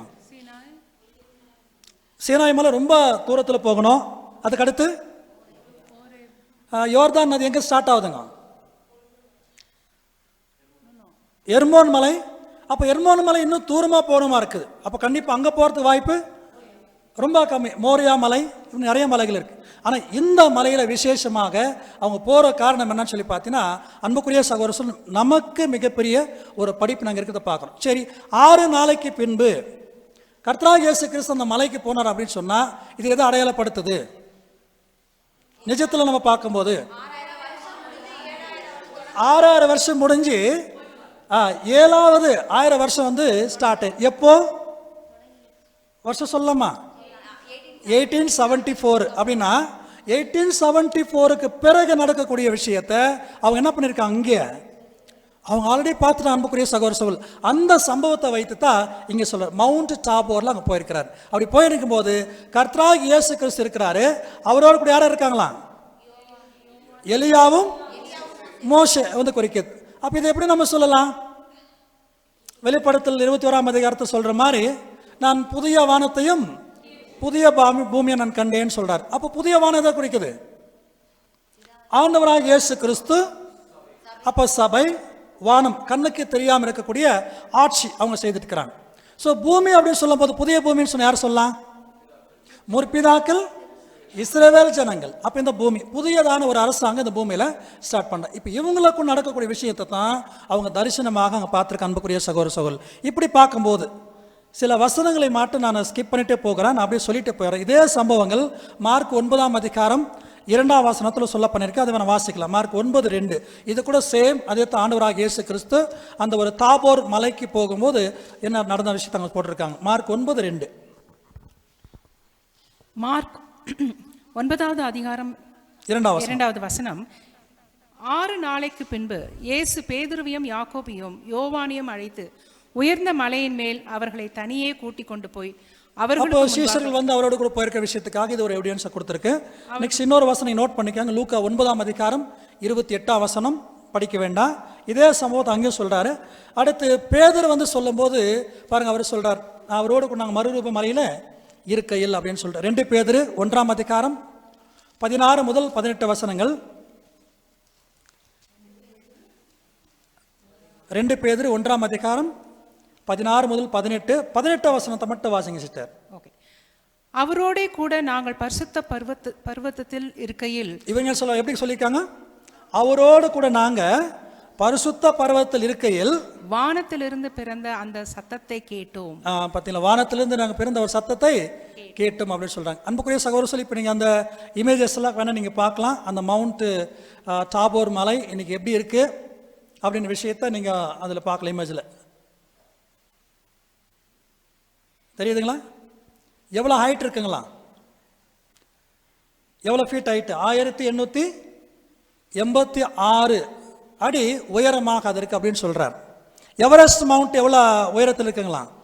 முன்னாடி சப்ஜெக்டில் சொல்லிட்டு இருந்தார் இல்லையா, மீட்டர்ஸில் சொல்லிட்டு இருந்தார். 8850 மீட்டர்ஸில் அப்படின்னு சொல்லியிருக்காரு. அப்ராக்சிமேட்லி வந்து பார்த்தீங்கன்னா 29,000 ஃபீட்டு அது உயரமாக இருக்குன்னு சொல்கிறார். அப்புறம் இந்த ஒரு மலையை நம்ம பார்க்கும்போது 1886 அடி உயரம். இந்த மலைக்கு தான் கர்த்தராகிய இயேசு கிறிஸ்து அங்கே போயிருந்தார் அப்படின்னு பார்க்குறோம். மேப்பை கூட நீங்கள் வந்து மவுண்ட் டாபோர் காமிச்சிருக்கோம், அந்த மேப்பை கூட நீங்கள் வந்து பார்க்கலாம். ஓகே. அடுத்து பார்க்கும்போது இன்னைக்கு அந்த மலை மேலே வந்துட்டு ஒரு ஆலயத்தை கட்டி வச்சிருக்கிறாங்க. அந்த ஆலயம் அதுக்குள்ளே பார்த்துக்கும்போது சேம் இதே மாதிரி ஒரு கிராஃபிக்ஸ், ஒரு டிசைன் எல்லாம் பண்ணி வச்சிருக்கிறாங்க. கர்த்தராகிய இயேசு கிறிஸ்து, அப்புறம் எலியா, அப்புறம் மோசே வந்த மாதிரி வந்துட்டு அந்த இடத்துல வந்து அவங்க காண்பிச்சிற விஷயத்தை நீங்கள் பார்க்கலாம். அந்த இமேஜஸில் நீங்கள் போகலாம். ஸ்லைட் நம்பர் 45 கூட நீங்கள் அதை குறித்து பார்க்கலாம். ஓகே. நெக்ஸ்ட் வந்து இப்போ நம்ம பாடத்துக்குள்ளே பார்க்கும்போது இந்த நிழலும் பொருளுமாக கம்பேர் பண்ணி பார்த்தீங்கன்னாக்கா இந்த பாடத்தில் யார் யாருக்கு நம்ம ஒப்பிட்டு பார்க்கலாம், இன்னைக்கு நடந்துட்டு இருக்கிறதான சம்பவங்களுக்கு எப்படி நம்ம ஒப்பிட்டு சொல்லலாம். இது வரைக்கும் நம்ம பார்த்தது அந்த இடத்துல நடந்ததான முதலாம் அர்மகதோன் யுத்தம் அப்படின்னு சொல்லிட்டு நம்முடைய மூத்த சகோதரர் சொல்லியிருக்கிறார். இப்போ நாம் எதுக்கு ஒப்பிட்டு சொல்லலான்னு பார்க்கும்போது கடைசியாக நடக்கக்கூடியதான அர்மகதோன் யுத்தத்துக்கு நம்ம ஒப்பிட்டு பார்க்க போகிறோம். தெபோரா யாருக்கு அடையாளமாக சொல்லலாம்? ஒரு வசனம் படிச்சு இல்லைங்களா, 5:7 நியாயாதிபதியில் 5:7 வாசித்தோம். தெபோரால் எப்படி இருந்தாங்க இஸ்ரேல் ஜனங்களுக்கு? நியாய விசாரிந்தாங்க. அருமையான ஒரு வார்த்தை சொல்லியிருந்தாங்க, நான் அவங்களுக்கு தாயாக எலும்பு மலவும் அப்படின்னு சொல்லிட்டு இருக்கிறாங்க இல்லையா? கண்டிப்பாக நல்லா சொல்லுங்க, எனக்கு தெரியும் இல்லையா? கிறிஸ்து தாய் அவளுக்கு இருந்தாங்க அப்படின்னு சொல்லிட்டு. ஆனால் இன்னொரு விஷயத்தை பார்க்க போகிறோம். இந்த உலகத்தில் எல்லாரும் உயிர்த்தேதல் வரும்போது கர்த்தராகிய இயேசு கிறிஸ்து அவருடைய மனவாட்டை ஆகிய சபை இருக்க போகிறாங்க இல்லையா? அப்போ இந்த ஜனங்கள் எல்லாரையும் வந்து சத்தியத்தில் வழிநடத்தி யாராக இருப்பாங்க? அப்போ யார்? முதலாம் ஆதாம், இரண்டாம் ஆதாம், முதலாம் ஏவாள், யாருங்க? சபை வந்து பார்க்குறோம் இல்லையா? அவங்களை குறித்து நீதிமொழிகள் 31 நீங்கள் டீட்டெயிலாக அந்த சம்பவத்தெல்லாம் படிக்கலாம். எப்படி இவங்க ஒரு தாயாக இருந்து வழி நடத்துகிற விஷயத்தை பார்க்கும்போது, அப்போ தெபோரால் இந்த இடத்துல யாருக்கு கம்பேர் பண்ணி பார்க்கும்போது த ஃபெய்த்ஃபுல் சர்ச் கிளாஸ், சபைக்கு நம்ம சொல்கிறோம். ஏன்னா அப்புறம் அவங்கள கொண்டு தான் இந்த யுத்தத்தை செய்ய போகிறார் அப்படின்னு பார்க்குறோம். பாராக் அப்படின்னு சொல்லக்கூடிய இந்த இடத்துல பார்க்கும்போது the lightning are a gleaming sword. அப்போ தேவனால ஒரு ஆச்சரியமான ஒரு வெற்றியை வந்து பாராக் வழியாக தேவன் வந்து கொடுத்துருக்கிறார். கொஞ்சம் அப்படியே நிறுத்தலாம். இது நம்முடைய மூத்த சகோதரர் யாருக்கு ஒப்பிட்டு சொல்லியிருக்கிற விஷயம் நம்ம பார்க்க போகிறோம். சரி, சிஸ்டரை யாருக்கு ஒப்பிட்டு சொல்லலாம்? இதில் பார்த்தீங்கன்னா நமக்கு கமெண்ட்ஸ் என்ன கொடுத்துட்டா, யாங்ஸ் அந்த கன்கரன்ஸில் பார்க்கும்போது இதை வந்து ஒரு எதிராளாகிய சாத்தானுக்கு வந்து சொல்லலாம் அப்படின்ற விஷயத்தை வந்து கொடுத்துரும் பொதுவாக இந்த விஷயத்தை. ஆனால் நம்முடைய பாடத்துக்கு இன்னும் நம்ம வந்து பார்க்கும்போது இது யார் அடையாளப்படுத்த நம்ம சொல்ல போகிறோம்னு சொல்லி பார்த்தீங்கன்னா இதுக்கு முக்கியமான சில வசனத்தை படித்து உங்களுக்கு புரிஞ்சிடும். மீக 5:5 மீக 5:5 வாசிங்க சிஸ்டர்.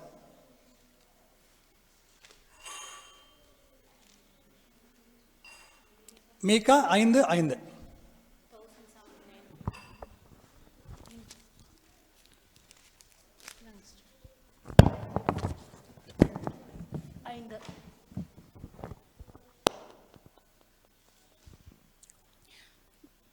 மீகா 5 5ஆம் அதிகாரம் 5ஆம் வசனம். ஓகே.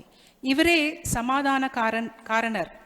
அசீரியன் நம்முடைய தேசத்திலே வரும்போதும். அசீரியன் நம்முடைய தேசத்திலே வரும்போது, இந்த வசனம் படிச்சிருக்கீங்களா? அசீரியன் நம்முடைய தேசத்திலே வரும்போது நம்முடைய அரண்மனைகளை மிதிக்கும் போதும் 7 மேய்ப்பரையும் மனுஷரில் 8 அதிபதிகளையும் அவனுக்கு விரோதமாக நிறுத்துவார்னு சொல்லியிருக்கிறார். யாருங்க இவங்க?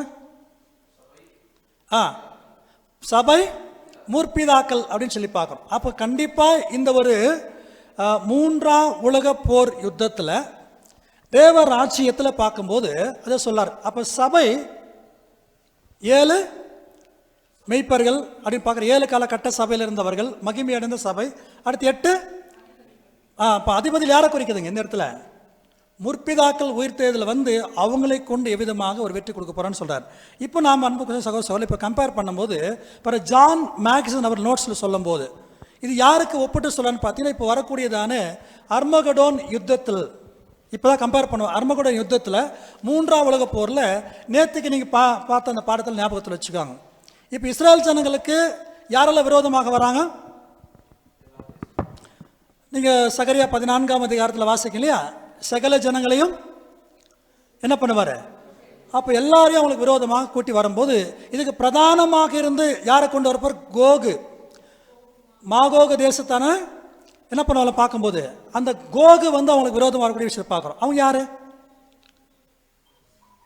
யாருங்க சொல்லுங்க? நேற்று பாடத்தில் கேட்டிருப்பீங்களே. ரஷ்யா உடைய தலைமையில் இல்லோ நம்ம சொல்ல பார்க்கும்போது வீட்டோ பவர் வச்சிட்டு இருக்கிற யார் வச்சிருக்கிறான்? வீட்டோ பவர் பிரதானமாக பார்க்கும்போது 5 தேசங்களை குறித்து நம்ம சொல்ல வீட்டோ பவர் வச்சிருக்கிறோம் இல்லையா? அதை பற்றி பார்த்துருக்கோம். அப்போ இவங்களுடைய தலைமையில் UNO, United Nations of organisations இருக்காங்க பாருங்க. இவங்களெல்லாம் சேர்ந்து இஸ்ரேலுக்கு விரோதம் வரப்போறாங்க. சரி, யுனைடெட் நேஷன்ஸ் ஆர்கனைசேஷன் எதுக்கு ஸ்தாபிச்சாங்க? பீஸ் இல்லையா? சமாதானம் கொடுத்துக்க ஸ்டார்ட் பண்ணாங்க. அன்னைக்கு சமாதானம் இருக்கா? சரி, இந்தியா பாகிஸ்தான் சொல்கிறோம், நம்ம 2 பேருக்குமே சகோதரத்துவம் சொல்கிறோம். ஆனால் வந்துட்டு சமாதானம் கொடுக்க முடியுதா? இந்தியா பாகிஸ்தான் சொல்லிட்டு அப்போ கண்டிப்பாக இல்லை அன்புக்குரிய சகோதரர் சொல்லி. இப்படி இருக்கும்போது தான் இப்போ இந்த இடத்துல யாருக்கு ஒப்பிட்டு சொல்ல பார்க்கும்போது பாருங்கள், பாராக் வந்து இந்த நம்முடைய பாடத்தில் ஆண்டவராகிய இயேசு கிறிஸ்துவுக்கும் அவரோடு கூட இருக்கக்கூடிய அந்த சேனை நம்ம பார்த்தோம் இல்லையா? அந்த சேனை எவ்வளோ பேர் போகிறாங்க? அவரோட கூட 10,000 பேர் வந்து போகிறாங்க. அப்படி போகும்போது இவங்களை கொண்டு இந்த யுத்தத்தை அவர் நடத்த போகிறான்னு சொல்கிறார். அதை நம்ம வாசிக்கும் போது கூட வானத்திலிருந்து என்ன செய்யலாம் பார்த்தீங்கன்னா யுத்தம் உண்டாயிருச்சு. அப்போ நட்சத்திரங்கள் என்ன பண்ணது பார்க்கும்போது வானத்து நட்சத்திரங்கள் யுத்தம் பண்ணதாக நம்ம பார்க்குறோம். வானத்து நட்சத்திரம் யாருங்க? ஸ்லைட் நம்பர் 55 போட முடியுமா சார்? ஸ்லைட் நம்பர் 55 போடுங்க. அப்போ வானத்திலிருந்து யுத்தம் உண்டாச்சுன்னு பார்க்கும்போது வானத்து நட்சத்திரங்களை யார் இருக்காங்க பார்க்கும்போது அன்புக்குரிய சகோதரர் சபை முடிஞ்ச பிறகு ஆண்டவராக இயேசு கிறிஸ்துவும் அந்த திரு சபையும் இருப்பாங்க. அப்போ பூமியில் யாரை வச்சு செய்ய போறான்னு சொல்லி பார்க்கும்போது நம்ம பார்த்தாலே 8 அதிபதியில் இருக்கக்கூடியதான முற்பிதாக்களை கொண்டு இந்த யுத்தத்தை என்ன செய்ய போறாருனாக்கா அவர் நடத்த போறார் அப்படின்னு விஷயம் நம்ம சொல்றார். இப்போ வெளிப்படுத்தின விசேஷம் நம்ம தெரியும். எப்படி இந்த ஒரு யுத்தம் நடந்துச்சு அப்படின்னு பார்க்கும்போது வானத்திலிருந்து என்ன பண்ணுச்சுங்களா? வானத்திலிருந்து மழை அந்த நேரத்தில் வந்திருக்குன்னு சொல்றார். வசனம் வாசிக்கலாம். அது வந்து நியாயாதிபதிகள் 5ஆம் அதிகாரம் 4ஆம் வசனம் வாசிங்க சிஸ்டர். நியாயாதிபதிகள் 5ஆம் அதிகாரம். கர்த்தாவே, நீர் சேயீரிலிருந்து புறப்பட்டு ஏதோமின் வெளியிலிருந்து நடந்து வருகையில் பூமி அதிர்ந்தது, வானம் சொரிந்தது, மேகங்களும் தண்ணீராய் பொழிந்தது. அப்போ மேகம் என்ன பண்ணிருக்கீங்களா? தண்ணீராக வந்திருக்கு அப்படின்னு சொல்றார். இதுக்கு ஜான் மேகசின் நோட்ஸில் வந்து என்ன கொடுத்துருக்கான்னு பார்க்கும்போது the clouds burst of the truth and the rising water of knowledge are bringing to the pass human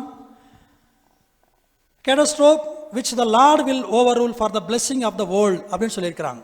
வானம் என்ன பண்ணிட்டு பார்த்தீங்கன்னாக்கா ஒரு மழை வந்திருக்கு அப்படின்னு சொல்கிறாங்க.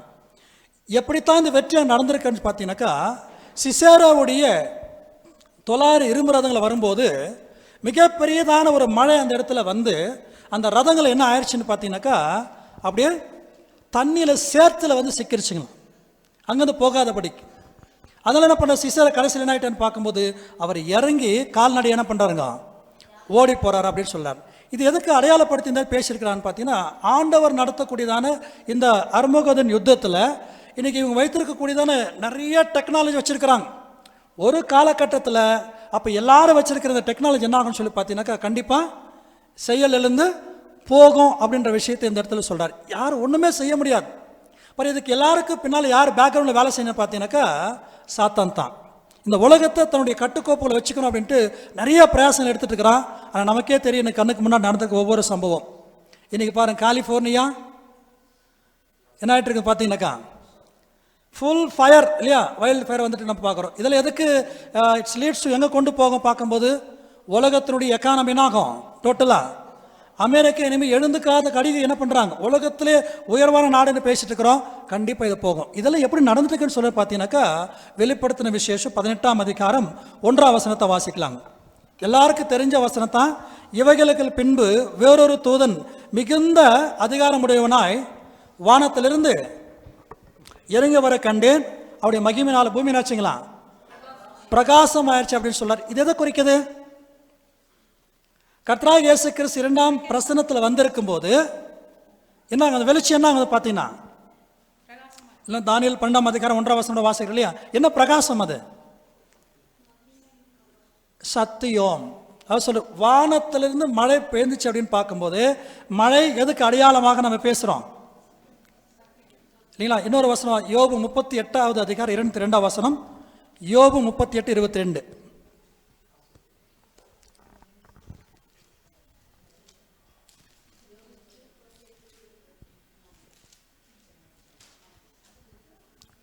யோபு 38:22.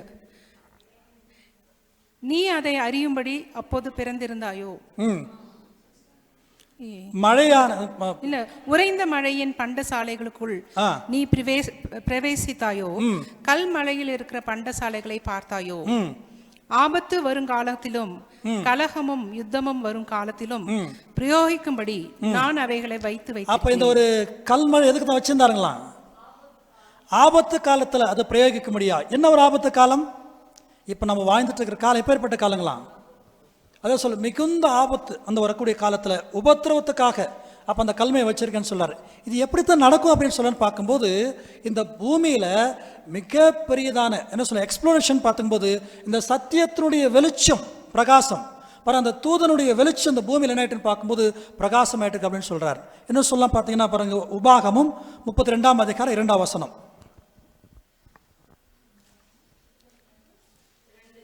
2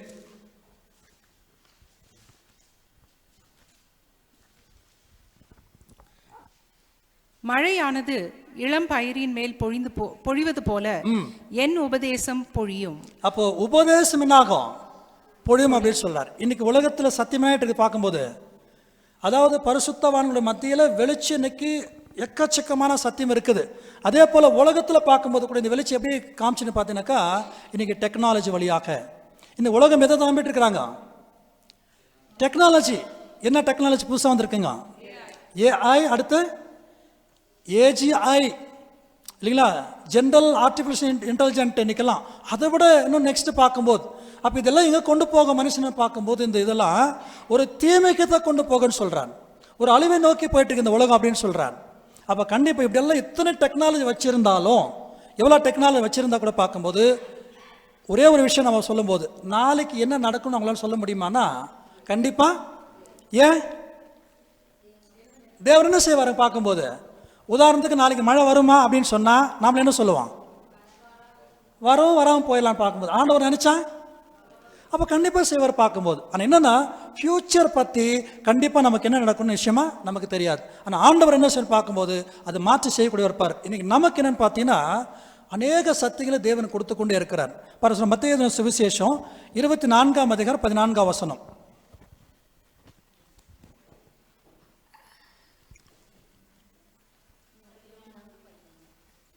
24ஆம் அதிகாரம் 14ஆம் வசனம்.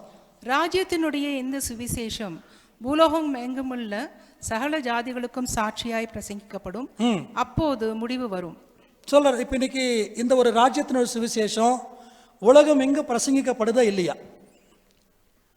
எப்படி சொல்லலாம்? அதை முக்கியமாக இந்த ஒரு பாடத்தில் ஹைலைட் பண்ணி நம்ம பார்க்க போகிறோம்.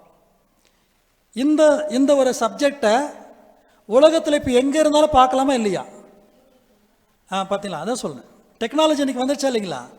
இல்லை வேறு எந்த டெக்னாலஜியாக இருக்கட்டும், இல்லை ஸ்கைப்பாக இருக்கட்டும், யூடியூப்பாக இருக்கட்டும், வாட்ஸ்அப்பாக இருக்கட்டும், ஏதோ ஒரு வழியாக பண்ணிடலாம் பார்க்கும்போது. ஆனால் இந்த ஒரு சத்தியம் உலகமெல்லாம் இன்னைக்கு சாட்சியாக பிரசங்கிக்கப்பட்டிருக்குது. இப்போ இருக்கா இல்லையா பார்க்கும்போது எங்கே இருந்தாலும் பார்க்கலாம். ஆனால் சத்திய வெளிச்சமானது கிராஜுவலாக இன்னைக்கு உலகம் எங்கே போயாச்சு, சாட்சியாக சொல்லாச்சு. ஆனால் பார்க்கும்போது இந்த ஒரு சத்தியத்தினால தான் இன்னைக்கு கண்டிப்பாக என்ன நடக்க போகுது பார்த்தீங்கன்னா, இந்த ஒரு யுத்தமானது வரப்போகுது என்ற விஷயத்தை நம்ம பார்த்துட்டு இருக்கிறோம். அடுத்த பார்க்கலாம். வெளிப்படுத்தல் 12ஆம் அதிகாரம் 15ஆம் வசனம். வெளிப்படுத்தல் 12:15. அப்போது அந்த ஸ்திரீயை வெள்ளம் கொண்டு போகும்படிக்கு பாம்பானது தன் வாயிலிருந்து ஒரு நதி போன்ற வெள்ளத்தை அவளுக்கு பின்னாக ஊற்றிவிட்டது. இப்போ இதெல்லாம் இந்த ஒரு வசனத்துடைய விளக்கம் நாங்கள் பார்க்கும்போது, இருண்ட காலங்களில் இல்லைங்களா, இந்த ஒரு உண்மையான சபையை இல்லாமல் பண்ணுறதுக்காக சாத்தான் பயன்படுத்த டெக்னிக் என்ன பார்க்கும்போது, தன் வாயில் என்ன பண்ணிட்டான், பாம்பானது வெள்ளம் கொண்டு போகும்படியாக தண்ணீரை ஊற்றி விட்டான்னு சொல்லி பார்க்குறோம். இது எதை குறிக்குது? இருண்ட காலத்தில் நிறைய கள்ள தப்புறையான போதனைகளை சாத்தனா பண்ணிட்டானா, விட்டான். யாரை கொண்டு போகணும் அப்படின்னு? யார் இல்லாமல் போயிடணும்? சபை இல்லாமல், உண்மை சபை இல்லாமல் போயிடணும்னு சொல்லி கொண்டு போகிறான். ஆனால் என்ன பண்ணுச்சு, என்ன நடந்துச்சு? பூமி அதுக்கு உதவியாக என்ன பண்ணிடுச்சுங்களா, பூமி அது ஏற்றுக்கொண்டு சொல்லி பார்க்குறேன். யாரு மேலே இப்போ கோபம் வரணும்? பூமி மேலே கோபம். ஆனால் யாரு மேலே கோபப்படுறான்? கீழே வசனத்தில் வாசிக்கும் போது ஸ்திரீ மேலே கோபப்படுறான். பாருங்க, இந்த சம்பவத்தை அப்படியே இன்னைக்கு தேவன் எப்படி பயன்படுத்தணும்னு பார்க்கும்போது, சாத்தான் பயன்படுத்தின அதே மெத்தடை எப்படியே அவன் பொய்ய தப்பறை ஊற்றி விட்டானோ, தேவனு கூட பாருங்க 1874 பிறகு கிராஜுவலாக படிப்படியாக சத்தியத்தை வெள்ளம் கொண்டு போகிற மாதிரி யாரையும் படிச்சுட்டு போனோம். ஸ்திரீக்கு விட்டா இல்லையா தப்பறையான போதனை சாத்தான். ஆனால் தேவன் என்ன பண்ண பார்க்கும்போது, ஒட்டுமொத்தமான தேவனுக்கு யாரெல்லாம் விரோதம் செயல்பட்டார்களோ அந்த சத்தியத்தினால ஒரு அழிவுக்குள்ள அவங்க வரப்போறான்ற விஷயத்தை இந்த இடத்துல சொல்றார். அப்போ வெளிப்படுத்தல் 17ஆம் அதிகாரம் 15ஆம் வசனம் நமக்கு எல்லாருக்கும் தெரியும் இல்லைங்களா? அந்த தண்ணீர்கள் ஜனங்களும் கூட்டங்களும் பாஷைக்காரமான்னு சொல்லி பார்க்குறோம். நியாயாதிபதிகள் 4ஆம் அதிகாரம் 24ஆம் வசனத்தை வாசிங்க சார். 4ஆம் அதிகாரம் 24ஆம் வசனம். இஸ்ரவேல் புத்திரரின் கை கானானியரின் ராஜாவாகிய யாபீனை நிர்மூலமாக்கும் மட்டும் அவன் மேல் பலத்து கொண்டு இருந்தது. இப்போ இந்த விஷயம் நம்ம பார்த்தோம், அவங்க யுத்தத்தில் எப்படி செஞ்சாங்கன்ற விஷயத்துக்காக. அதுக்கு அடுத்து பார்க்கும்போது 4ஆம் அதிகாரம் 9ஆம் வசனத்தில் ஒரு விஷயத்தை அவங்க சொல்கிறாங்க. தெபோரால் சொன்ன ஒரு வார்த்தை, நான் உன்னோட கூட யுத்தத்துக்கு வருவேன், ஆனால் அந்த யுத்தத்தில் வரக்கூடிய வெற்றி உனக்கு கிடையாது அப்படின்னு சொல்கிறாங்க.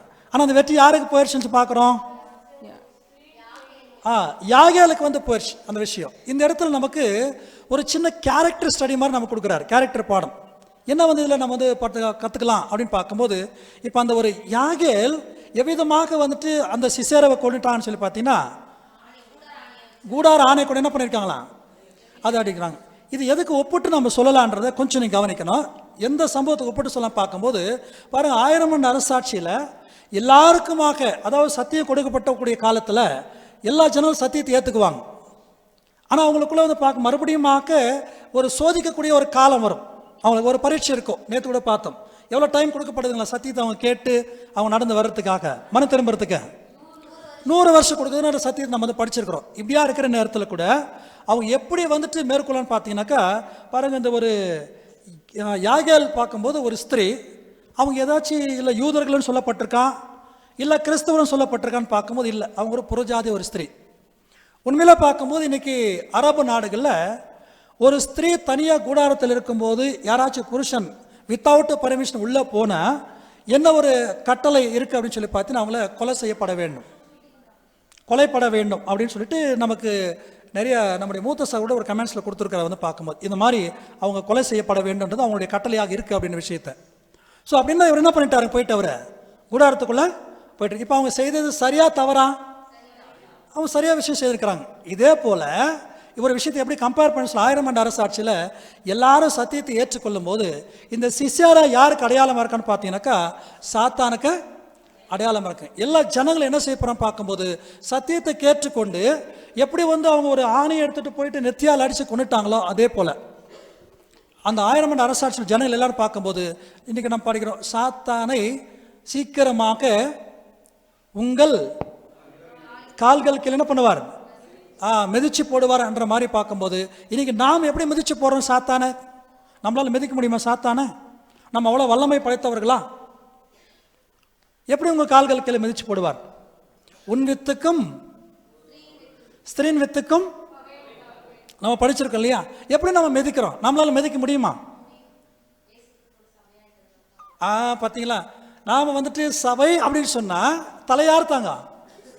அப்போ கர்த்தராகிய இயேசு கிறிஸ்துவோட கைடன்ஸ், அவர் கொடுத்துருக்கூட வழிநடத்தல்னால, அவருடைய ஆவியினால் வழிநடத்தப்படும் போது இன்னைக்கு சாத்தான நம்ம என்ன செய்கிறோம், நான் நாம் மேற்கொள்கிறோம் அவனுடைய காரியங்களை. உதாரணம், சாத்தான கூட தந்திரங்களை நம்ம புரிந்து கொண்டு மேற்கொள்கிறோம் அப்படின்னு சொல்கிறார். அதே போல தான் 1000 ஆண்டு அரசாட்சியில் கூட இந்த யாகேல் செய்தது போல எல்லாரும் என்ன பண்ணுவாங்களாம், ஆணி எடுத்து எப்படி அடித்தாங்களோ அதே மாதிரி இப்போ எதுக்கு சொல்லலாம், கர்த்தருடைய வார்த்தைகளை கொண்டு. பாருங்க, கர்த்தராகிய இயேசு கிறிஸ்து அந்த வனாந்தரத்தை கொண்டு போய் சோதிக்கப்படும் போது எப்படி தான் கொடுத்தாருங்க வார்த்தைங்க, எப்படி தான் இருந்தது வார்த்தையை பார்க்கும்போது ஆணி அடிச்ச மாதிரி இருந்துச்சு வார்த்தையில் பார்த்தீங்கன்னா இல்லையா? இந்த கல்கள் அப்பமாக்கி நீங்கள் புசிக்கலான்னு சொன்னால் என்ன சொல்றாருங்க, மனுஷன் அப்பத்தினால மாத்திரம் இல்லை. அப்போ இப்படித்தான் இன்னைக்கு நம்ம எல்லாரும் சொல்லக்கூடிய இருக்கணும் அன்புக்குரிய சகோதர சகோதரர்.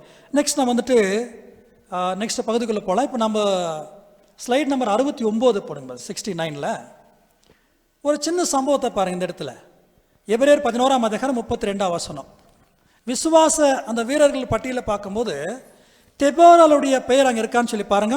32ஆம் வசனத்தில்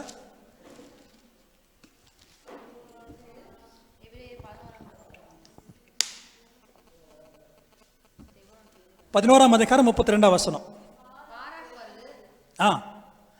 வாசிங்க சிஸ்டர், 32 வாசிங்க, 11:32. பின்னும் நான் என்ன சொல்லுவேன், கிதியோன், பாராக், சிம்சோன், எப்தா, தாவீது, சாமுவேல் என்பவர்களையும் தீர்க்க தரிசனங்களையும் குறித்துதான் விவரம் சொல்ல வேண்டுமானால் காலம் போதான்னு சொல்ல. அப்போ யாருடைய பெயர் இங்க இல்லை? அப்போ ஏன் இங்க இல்லை? ரொம்ப அருமையான ஒரு வேலையெல்லாம் செஞ்சுருக்காங்களே. அப்போ யார் முற்பிதாக்கள் லிஸ்டில் இருக்காங்க? அதனால் நம்ம என்ன நினச்சக்கூடாதுன்னு பார்த்தீங்கன்னாக்கா, ஏதோ பாராக்கு விசுவாசம் கம்மியாக குறைவாக இருந்துச்சு அப்படின்னு சொல்லல. அந்த நேரத்தில் தேவனுடைய வார்த்தைகளை கொண்டு ஒரு கைட் பண்ணுறதுக்கு சரியான பர்சன் அவங்களுக்குள்ள இல்லை. அந்த நேரத்தில் இவங்க தான் சொல்லி என்ன பண்ணுறாங்கள வழி நடத்துகிறாங்க அப்படின்ற விஷயத்தை இந்த இடத்துல சொல்கிறார். அப்படி பார்க்கும்போது பாருங்கள், இந்த 3ஆம் உலக போர் யுத்தத்தில் இந்த இடத்துல நிரலும் பொருளுமாக கம்பேர் பண்ணும்போது முன்பு நான் சொல்லியிருக்க விஷயத்துக்கு இப்போ கொஞ்சம் மாற்றி நான் கம்பேர் பண்ணி சொல்கிறேன். ஃபஸ்ட்டு இதில் நம்ம பார்த்தோம், அதை சொல்லிடுறேன். ஃபஸ்ட்டு இதில் பார்க்கும்போது பாருங்கள், பாராக் கர்த்தராகிய இயேசு கிறிஸ்துவுக்கும் அவருடைய சேனை கொண்டு என்ன பண்ணான்னு பார்த்தீங்கன்னாக்கா அந்த யுத்தத்தை அவங்க செய்தான்னு சொல்லி பார்க்குறோம். அதனால தான் என்ன பண்ணியிருக்கேன் பார்க்கும்போது 5ஆம் அதிகாரம் சொல்லும் போது யார் தான் யுத்தம் பண்ணான்னு பார்த்தீங்கன்னா, வானத்திலிருந்து யுத்தம் உண்டாயிருச்சு, நட்சத்திரங்கள் என்னாச்சுங்களா அதை போர் செய்து சொல்லார். இது யாரை குறிக்குது? கர்த்தராகிய இயேசு கிறிஸ்துவும் சபை, மகிமையடைந்த சபை தான் இந்த 3ஆம் உலக போரை கட்டுக்கோப்புக்குள்ளே கொண்டு வர போகிறாங்க. இன்னொரு விஷயத்தை நம்ம அண்டர்ஸ்டாண்ட் பண்ணோம். பாருங்க, ஆண்டவருக்கு கோபம் வந்தால் அவர் எப்படி நடந்துக்குவார், அவருடைய உக்கிரத்தினால் இல்லையா? யோவேல் புத்தகம் படிக்க போகிறோம். அந்த விஷயத்தில் பார்க்கும்போது நமக்கு கோபம் வந்தால் நம்ம எப்படி நடந்துக்குவோம்? கத்துறோம் இல்லையா? நம்ம கோபம் வந்தால் பார்க்க நிறைய நேரத்தில் நம்மளே சொல்லுவோம், கோபம் வந்துருச்சு அப்படின்னு சொன்னால் நான் என்ன செய்வேன்னு சொல்லிட்டு எனக்கே தெரியாது, அவுட் ஆஃப் கண்ட்ரோல் இல்லையா? நம்ம என்ன கோபம் வந்துச்சு நமக்கே தெரியாதுன்னு சொல்லுவோம். ஆனால் ஆண்டவர் என்ன சொல்ல பார்க்கும்போது, எனக்கு கோபம் வந்தால் என்ன செய்யணும் எனக்கு நல்லாவே தெரியும். ஆண்டவருடைய திட்டம் அந்த மாதிரி. அவருடைய கோபத்தில் என்ன இருக்கும்? நீதியோடு கூடிய ஒரு நீதி, ஒரு அன்பு நிறைந்த தேவனாக அந்த விஷயத்தை அவர் வெளிப்படுத்துகிறார். அப்படி செய்யும்போது தான் பார்க்கும்போது இந்த இடத்துல அன்புக்குரிய சகோதர சகோதரே, ஆண்டவருடைய அந்த கோபத்தின் உக்கிரத்தின் நாளில் என்ன செய்ய போறாருன்னு சொல்லி பார்க்கும்போது பாரு, அவர் நீதியாக நிறைவேற்றுறார். அப்போ அவருடைய அன்பை வெளிப்படுத்துறார் இந்த உலகத்தின் மத்தியில். ஸோ அப்படி சொல்லிட்டு வரும்போது தான் பாருங்கள், வாசிக்கலாம். நம்ம வந்துட்டு ஏசாயா 1:26 1:26 ஸ்லைடு 73 பிரதர். 1:26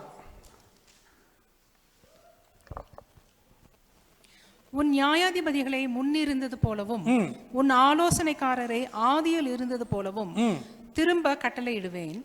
பின்பு நீ நீதிபுரம் என்றும் சத்திய நகரம் என்றும் பெயர் பெறுவாய். அப்ப இங்க யார் வராங்கன்னு சொல்றாரு?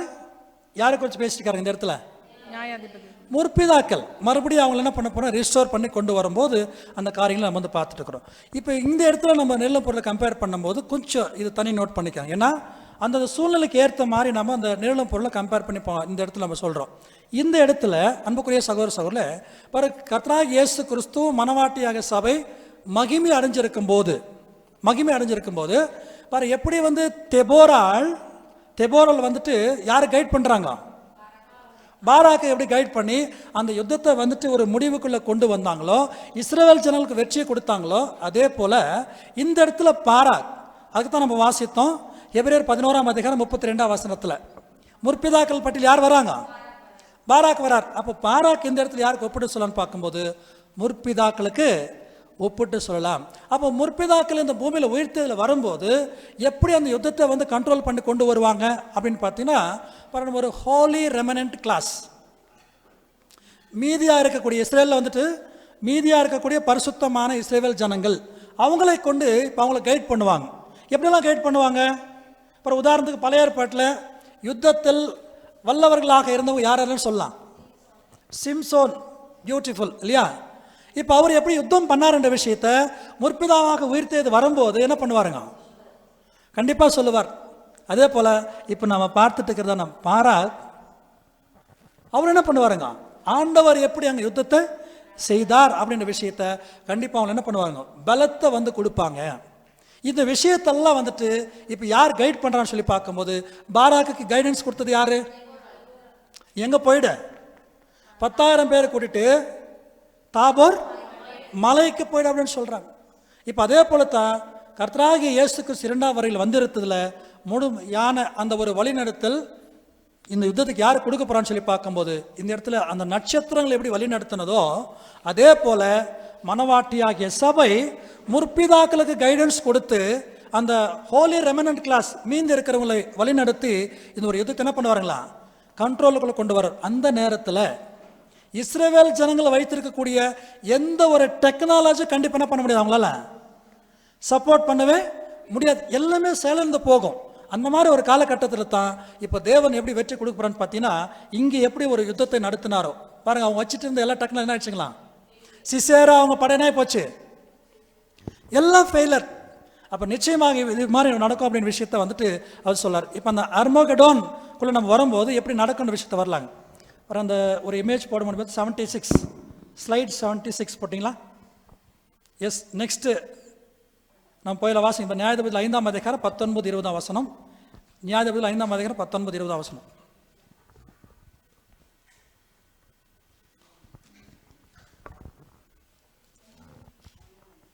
5ஆம் அதிகாரம் 19-20 வசனம்.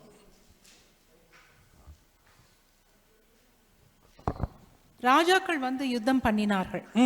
அப்பொழுது கானானியரின் ராஜாக்கள் மெகிதோவின் தண்ணீர் அருகான தானாக்கிலே யுத்தம் பண்ணினார்கள். அவர்களுக்கு திரவிய கொள்ளை கிடைக்கவில்லை. வானத்திலிருந்து யுத்தம் உண்டாயிற்று. நட்சத்திரங்கள் தங்கள் அயனங்களிலிருந்து சிசேராவோட யுத்தம் பண்ணினார்கள். இதை நம்ம பார்த்துட்டு இருக்கிறோம். அப்போ வந்துட்டு நட்சத்திரங்கள் தன்னுடைய அயனங்களை என்ன பண்ணிருக்கலாம் வந்து பார்க்கும்போது சிசேராவோட யுத்தம் பண்ணினார்கள் அப்படின்னு சொல்லி பார்க்குறோம். அப்போ இது எது குறிக்குதுன்னா, மனுஷனுடைய பலத்துக்கு மேலாக கண்டிப்பாக இவங்களை என்ன பண்ண முடியாதுங்க, திங்க் பண்ணவே முடியாது. அந்த அளவுக்கு மேலாக தேவனுடைய ஞானத்தை வந்து பயன்படுத்துகிறார். இப்போ எப்படி நம்ம சொல்லலான்னு பார்த்தீங்க, உதாரணத்துக்கு எசேக்கியா ராஜாவுடைய நாட்களில் இல்லையா, சனகரிப்பு அவருக்கு முற்றுகை போட்டு யுத்தத்துக்கு வரும்போது ஒரு தேவதூதன் 1,85,000 பேரை எவ்வளோ நேரத்தில் வந்துட்டு அழிச்சிட்டாருங்க? நீங்கள் பேசணும். எவ்வளோ நேரத்தில் அழிச்சிட்டாருங்களா? ஒரு நைட்டெல்லாம் தெரியல. தேவதூதன் நைட்டு வந்து பார்க்கும்போது எவ்வளோ நேரத்தில் வந்துட்டு சங்காரம் பண்ணிட்டார், டைம் எல்லாம் கொடுக்கல. ஆனால் பாருங்கள், ஒரு தேவதூதனுடைய பலன் ஒரு சின்ன கீரல் கூட கிடையாது. அத்தனை பேர் என்ன பண்ணிட்டாருங்களா, சங்காரம் பண்ணிட்டார். அடுத்து இன்னொரு எக்ஸாம்பிள் கொடுக்கலாம். எகிப்தில் வந்து பார்க்கும்போது தலைச்சன் பிள்ளைகள் சங்கார தூதன் வந்து என்ன பண்ணிட்டாரு, தலசன் பிள்ளை. யார் யார் தலசன் பிள்ளைகள்? மிருக ஜீவன்கள் எல்லாத்தையும் இல்லைங்க, நைட்டு வந்து என்ன பண்ணிட்டாருங்க, சங்காரம் பண்ணிட்டு சொல்லி பார்க்கும்போது, அப்போ தேவதூதனுக்கு அவ்வளோ பலன் இருக்கு. தேவதூதனுக்கு அவ்வளோ பலன் இருக்கு. மகிமை அடைஞ்சிருக்கக்கூடிய சபையுடைய பலன் எவ்வளவு? ஏன்னா எதுக்கு மேல உயர்த்துறாரு சபையை? அன்புக்குரிய சகோ, தேவதூதருக்கு மேல. அப்படி இருக்கும்போது அப்போ அவங்களை கொண்டு நடத்தக்கூடிய யுத்தமானது எப்படி இருக்கும்? அதான் வாசிக்கிறது தான் அந்த வசனத்தில் வாசிக்கும் போது, அப்போ வானத்திலிருந்து நட்சத்திரங்கள் என்ன பண்ணது நம்ம பார்க்கும்போது, அயனங்களிலிருந்து யுத்தம் பண்ணிச்சு. இப்போ நட்சத்திரம் யார் நம்ம சொல்லணும், சில வசனம் கூட நம்ம வந்து படிக்கலாம். மத்தேயு எழுதின சுவிசேஷம் 13ஆம் அதிகாரம் 43ஆம் வசனம்.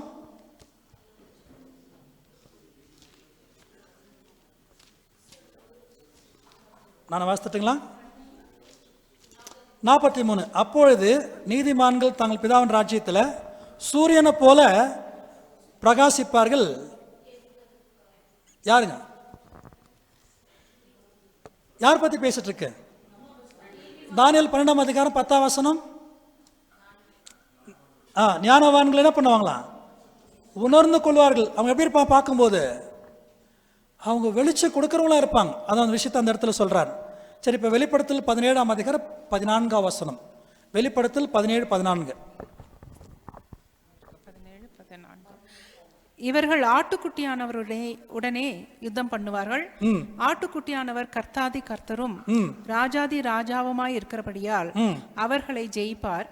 அவரோடே கூட இருக்கிறவர்கள் அழைக்கப்பட்டவர்களும் தெரிந்து கொள்ளப்பட்டவர்களும் உண்மையுள்ளவர்களுமாய் இருக்கிறார்கள் என்றான். அப்ப யாருக்கு இங்க பாரு யுத்தம் வருது? கடைசியில சபைக்கு தான் மறுபடியும் வருது. யாருக்கு எப்பன்னு பார்த்தீங்கன்னா, உதாரணத்தை எடுத்துக்கலாம்.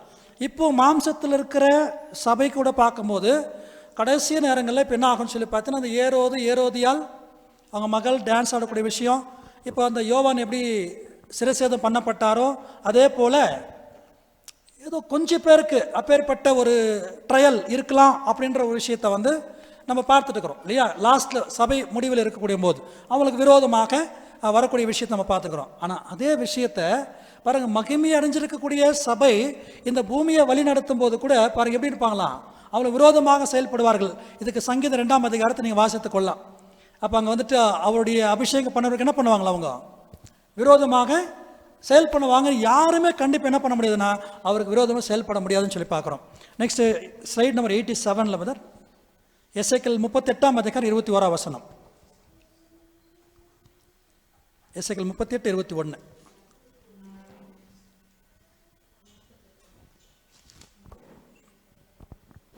என் எல்லா மலைகளிலும் பட்டயத்தை அவனுக்கு விரோதமாக வரவழைப்பேன் என்று கர்த்தராகிய ஆண்டவர் சொல்லுகிறார். அவனவன் பட்டயம் அவனவன் சகோதரனுக்கு விரோதமாய் இருக்கும். அவ பாருங்க, இப்ப இந்த 3ஆம் உலக போர்ல எல்லாரும் வந்து கூட்டிட்டு இஸ்ரேலுக்கு விரோதமாக வரும்போது எல்லாருடைய என்ன சொல்லப்பா மிசைல்ஸ் எல்லாம் பார்க்கும்போது இன்னைக்கு அணு ஆயுதங்கள் யாருக்கு விரோதமாக கொண்டு வருவாங்க? இஸ்ரேலுக்கு விரோதமாக கொண்டு வருவாங்களாம். ஆனா தேவன் அந்த டெக்னாலஜி எப்படி மாற்ற போறாரு அப்படின்னு சொல்லி பார்க்கும்போது பாருங்க, இப்போ யாரெல்லாம் வந்து நண்பராக இருக்கக்கூடிய நாடுகள், ரஷ்யா, சைனா, அமெரிக்கா, யார் கூட நண்பராக இருக்க சொல்லுங்களேன்? பிரான்ஸு, ஜெர்மனி, யூரோப்பியன் கண்ட்ரிஸ் எல்லாம் அவங்க ஐக்கியமாக இருக்கிறாங்கன்னு வச்சுக்கலாம். உதாரணத்தை எடுத்துக்கலாம். இப்போ வந்துட்டு சைனாவும் ரஷ்யாவும் அப்படின்னு வச்சுக்கும் போது, இப்போ சைனா வந்து அதாவது இஸ்ரேல் மேலே ஒரு நான் வந்துட்டு அணுகுண்டு போட போகிறேன்னு சொல்லிட்டு அவங்க மிசைல்ஸ் அனுப்பும்போது அந்த மிசைல் வந்து பக்கத்தில் போய் ரஷ்யாவில் வந்து எப்படி இருக்கும் மேலே?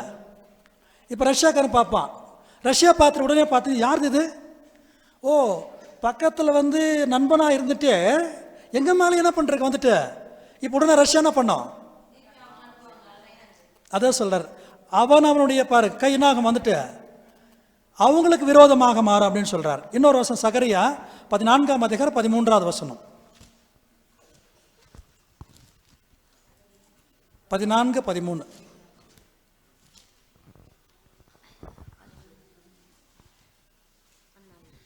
அந்நாளிலே கர்த்தரால் பெரிய கலகமும் அவர்களுக்குள் உண்டாகும்.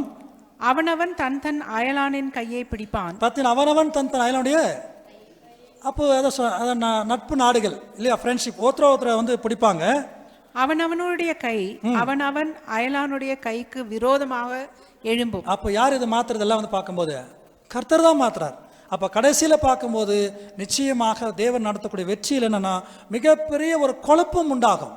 அவனவன் மேலே வந்து போட்டுவார். நிச்சயமாக தேவன் நினைச்ச கடைசியில் மிகப்பெரிய ஒரு வெற்றியை அது கொடுக்க போகிற விஷயம், சிம்பிளான ஒரு விஷயமாக தேவன் செய்கிறான்னு சொல்லி பார்க்குறோம். அடுத்து வெளிப்படுத்தல் 16ஆம் அதிகாரம் 17ஆம் வசனம், 16-17 வசனம்.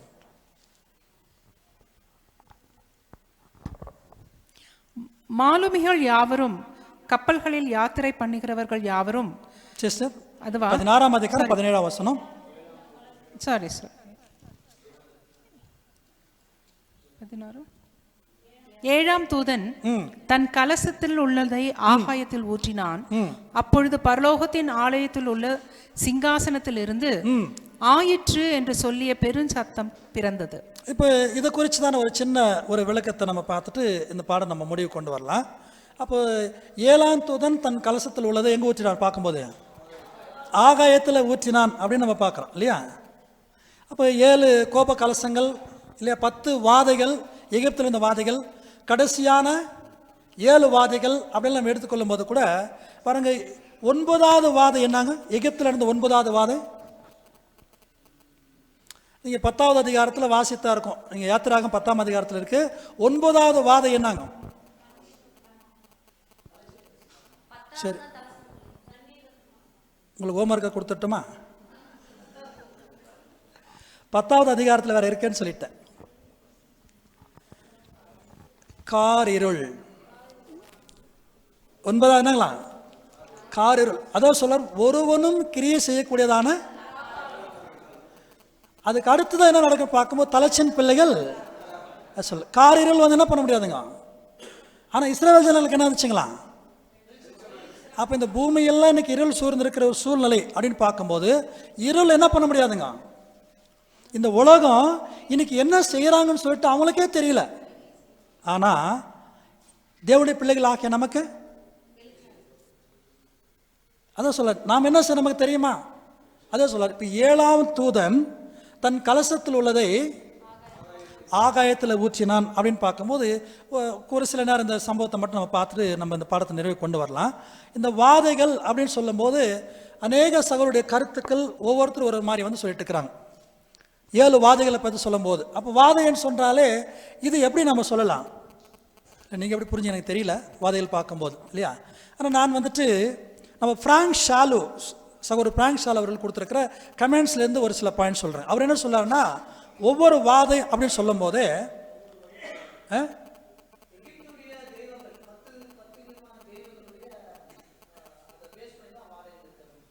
அவங்களுடைய தெய்வங்களை வச்சு அதை சொன்னார். அவங்களும் கூட ட்ரை பண்ணாங்க இல்லையா. அவங்களுடைய தெய்வத்தோட சப்போர்ட்டில் கூட அதை ட்ரை பண்ணியிருக்கிறாங்க. அவங்களும் 2-3 வந்து பண்ணியிருக்கிறாங்க. அதாவது சொல்லப்பட்ட விஷயம். ஆனால் இவர் என்ன சொல்லணும்னு பார்க்கும்போது இதை ஒவ்வொரு வாதையும் ஃபர்ஸ்ட் வால்யூம், செகண்ட் வால்யூம் அந்த மாதிரி வந்து ஃப்ராங்க் ஷாலு வந்து கம்பேர் பண்ணியிருக்கிறார். சத்தியமாக எடுத்திருக்கிறார். பாருங்க 2 கொரிந்தியர் 2ஆம் அதிகாரம் 16ஆம் வசனம். 2 கொரிந்தியர் 2:16.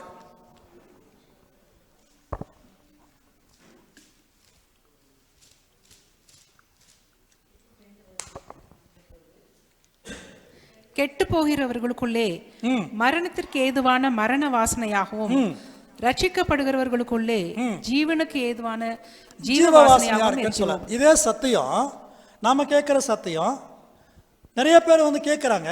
ஆனால் எல்லாருக்கும் இது வந்து என்ன இல்லை, ஜீவ வாசனையாக இல்லை. அது எப்படி தான் அவங்கள பார்க்கும்போது மரண வாசனையாக இருக்குது. இதை பாட்டு கேட்ட உடனே இது தவறான போதனை, தப்பான ஒரு போதனைக்குள்ளே போயிட்டுருக்கான்னு தான் சொல்கிறாங்க பார்க்கும்போது. ஆனால் இது அவங்களுக்கு கேட்ட உடனே எப்படி வந்து இருக்குன்னு பார்த்தீங்கன்னா நம்மளால் எப்படி ஒரு கோபம், பயங்கரமான ஒரு வெறுப்பு இல்லையா, எரியுது. இந்த சத்தியத்தை அவங்க சொல்லும் போது என்ன ஆகுதுங்களா, அவங்க வெறுக்கிறாங்க, எரிக்கிறாங்க வந்து பார்க்கும்போது. இப்படியா இருக்கும்போது தான் இதே சத்தியம் நம்மள என்ன ஆகிட்டு இருக்கு பார்க்கும்போது கேட்டு இது ஜீவனுக்கு ஏதுவாக நம்ம வந்து மாறி வந்திருக்கோம் இன்னைக்கு வந்து சொல்லும் போது. ஆனால் இதே போல தான் சொல்கிறாரு வெளிப்படுத்தல் 16ஆம் அதிகாரம் 17ஆம் வசனத்துக்கு. இதுக்கான வந்துட்டு நம்ம ஸ்லைட் நம்பர் 94 நீங்கள் பார்க்கும்போது The seventh angel poured out of his vial into the air, and there came into the great voice out of the temple heaven from throne saying, It is done. முடிந்தது அப்படின்னு பார்க்குறோம். நமக்கு தெரியும் கர்த்தர் இயேசு சிலுவையில் இருக்கும்போது முடிந்தது சொன்னார். இன்னைக்கு சபையினுடைய முடிவு கூட வந்துடும். இந்த 7ஆம் தூதன் தன் கலசத்தில் உள்ளதை ஆகாயத்தில் ஊற்றும் போது என்ன முடிவுக்கு வந்துருமா? சபை வந்து கம்ப்ளீட் ஆகிடும் அப்படின்னு சொல்கிறார். இந்த ஏர் அப்படின்ற வார்த்தைக்கு என்ன கொடுத்துருக்கான்னு பார்த்தீங்கன்னா மீனிங்கில் அப்புறம் கிரேக்கு என்னில் பார்க்கும் 109ல் இன்ஆனிமேட்டட் ஏர் அப்படின்ற வார்த்தை கொடுத்துருக்காங்க. லைஃப்லெஸ் ஏர், அதான் நம்ம சொல்கிறோம் ஐனோஸ்பயர், அயன மண்டலம். ஐனோஸ்பயர் என்ன தான் பார்க்கும்போது ஓன்லி அயான்ஸ் இருக்குது. அது எதுக்காக எனக்கு பயன்படுத்திட்டு இருக்கிறோம் பாருங்கள். அநேக காலங்களாக இந்த ஐனோஸ்பயரை பற்றி எதுக்காக இருக்குன்னு தெரியாமல் இருந்தது. இன்றைக்கி இந்த ஓசோன் லேயர், ட்ரோபோஸ்பியர், இல்லை மீசோஸ்பயர், நிறைய மேலே இருக்கக்கூடிய லேயர்ஸ் பற்றி பேசிட்டு இருக்கிறாங்க. ஆனால் இந்த ஐனோஸ்பயர் எதுக்கு இருக்குன்னே தெரியாமல் இருந்தது. ஆனால் இந்த கடைசி காலகட்டங்களில் ஏறக்குறைய வந்து ஒரு 25 வருஷமாக தான் இன்றைக்கி என்ன வந்திருக்குது, இன்றைக்கி கம்யூனிகேஷன் அந்த ஒரு டெக்னாலஜி வந்திருக்கிறதுனால இன்றைக்கி எல்லாருக்குமாக பாருங்கள் எங்கே என்ன நடந்தாலும் எவ்வளோ நேரத்தில் தெரிஞ்சிருதுங்க. சம் ஃப்ராக்ஷன் ஆஃப் செகண்ட்ஸில் மினிட்ஸில் போய் சேர்ந்துருது. அப்போ இந்த விஷயத்தை நாம் என்ன சொல்கிறோன்னு பார்க்கும்போது 7ஆம் தூதன் தன் கலசத்தில் உள்ளதை ஆகாயத்தில் ஊற்றினான் அப்படின்னு சொல்லி பார்க்கும்போது இன்றைக்கி நம்ம பேசக்கூடிய ஒவ்வொரு சத்தியமும் எங்கே தான் இருக்குங்க. அதான் என்ன நம்ம டெக்னிக்கலாக சொல்லி பார்க்கும்போது இன்றைக்கெல்லாம் க்ளவுட் அப்படின்னு சொல்கிறாங்க. க்ளவுட் அப்படின்னா என்ன சொல்ல, சேட்டலைட்ஸில் கொண்டு போய் வச்சுட்டாங்க எல்லாத்தையும். எல்லா விஷயமும் இன்றைக்கி க்ளவுடில் இருக்குது அப்படின்னு சொல்கிறாங்க. அப்போ யார் எங்கே வேணும் என்ன பண்ணலாம், வந்துட்டு ஓப்பன் பண்ணி இதை படிக்கலாம். ஆனால் படிக்கும்போது நன்மையை எடுத்துட்டாங்கன்னா அவனுக்கு ஜீவனுக்கு எதுவாக இருக்கும், இல்லை தீமையை எடுத்துட்டான்னு பார்க்கும்போது இது அவளுக்கு என்ன உண்டாகும், ஒரு எப்படி அந்த வாதை ஊத்துனா எரிச்சல் வருமோ இன்னைக்கு ஜனங்க மத்தியில் அப்படித்தான் இருக்கு. அப்படி எரிந்து தான் இது ஒரு முடிவுக்குள்ளே கொண்டு வரோன்னு சொல்லி விஷயம் நம்ம பார்க்குறோம். யோவேல் தீர்க்கதரிசன புத்தகம் 3ஆம் அதிகாரம், ஜோயல் 3:11 and 12 verses, 11-12 வசனம் வாசிங்க சார். யோவேல்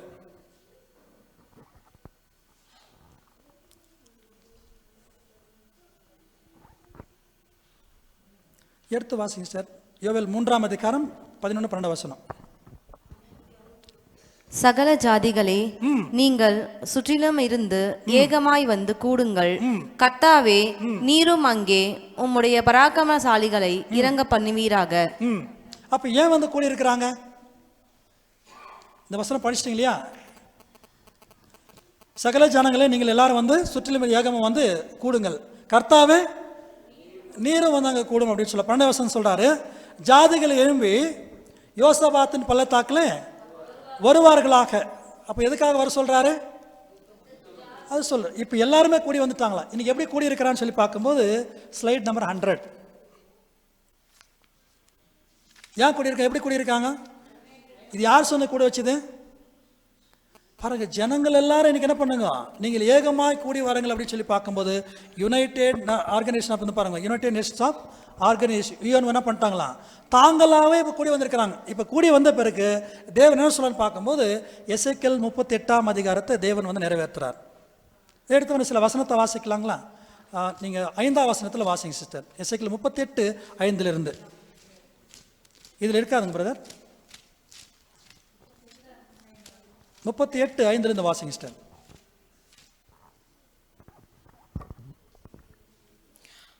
அவர்களோட கூட பெர்ஷியரும் எத்தியோப்பியரும் லீபியரும் இருப்பார்கள். அவர்கள் எல்லோரும் கேடகம் பிடித்து தலை சீராவு தரித்திருப்பவர்கள். அடுத்த வாசிங்க. ஓகே.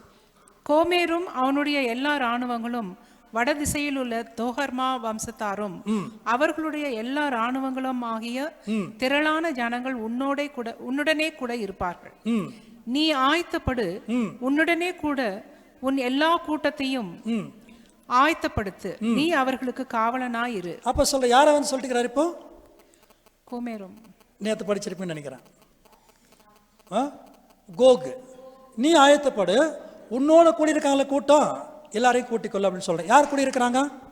அப்படி தலைமையில் வராங்க. ரஷ்யாவுடைய தலைமையில் யார் எல்லாம் வரப்போறான்னு சொல்லி பார்க்கும்போது எல்லா நாளிலும் எங்கே கூடி இருக்கிறாங்க வந்துட்டு ஐநா சபையில் கூடியாச்சு. இப்போ நீங்கள் எல்லாம் கூடி இப்போ யாருக்கு விரோதம் வாங்கன்னு சொல்கிறாரு?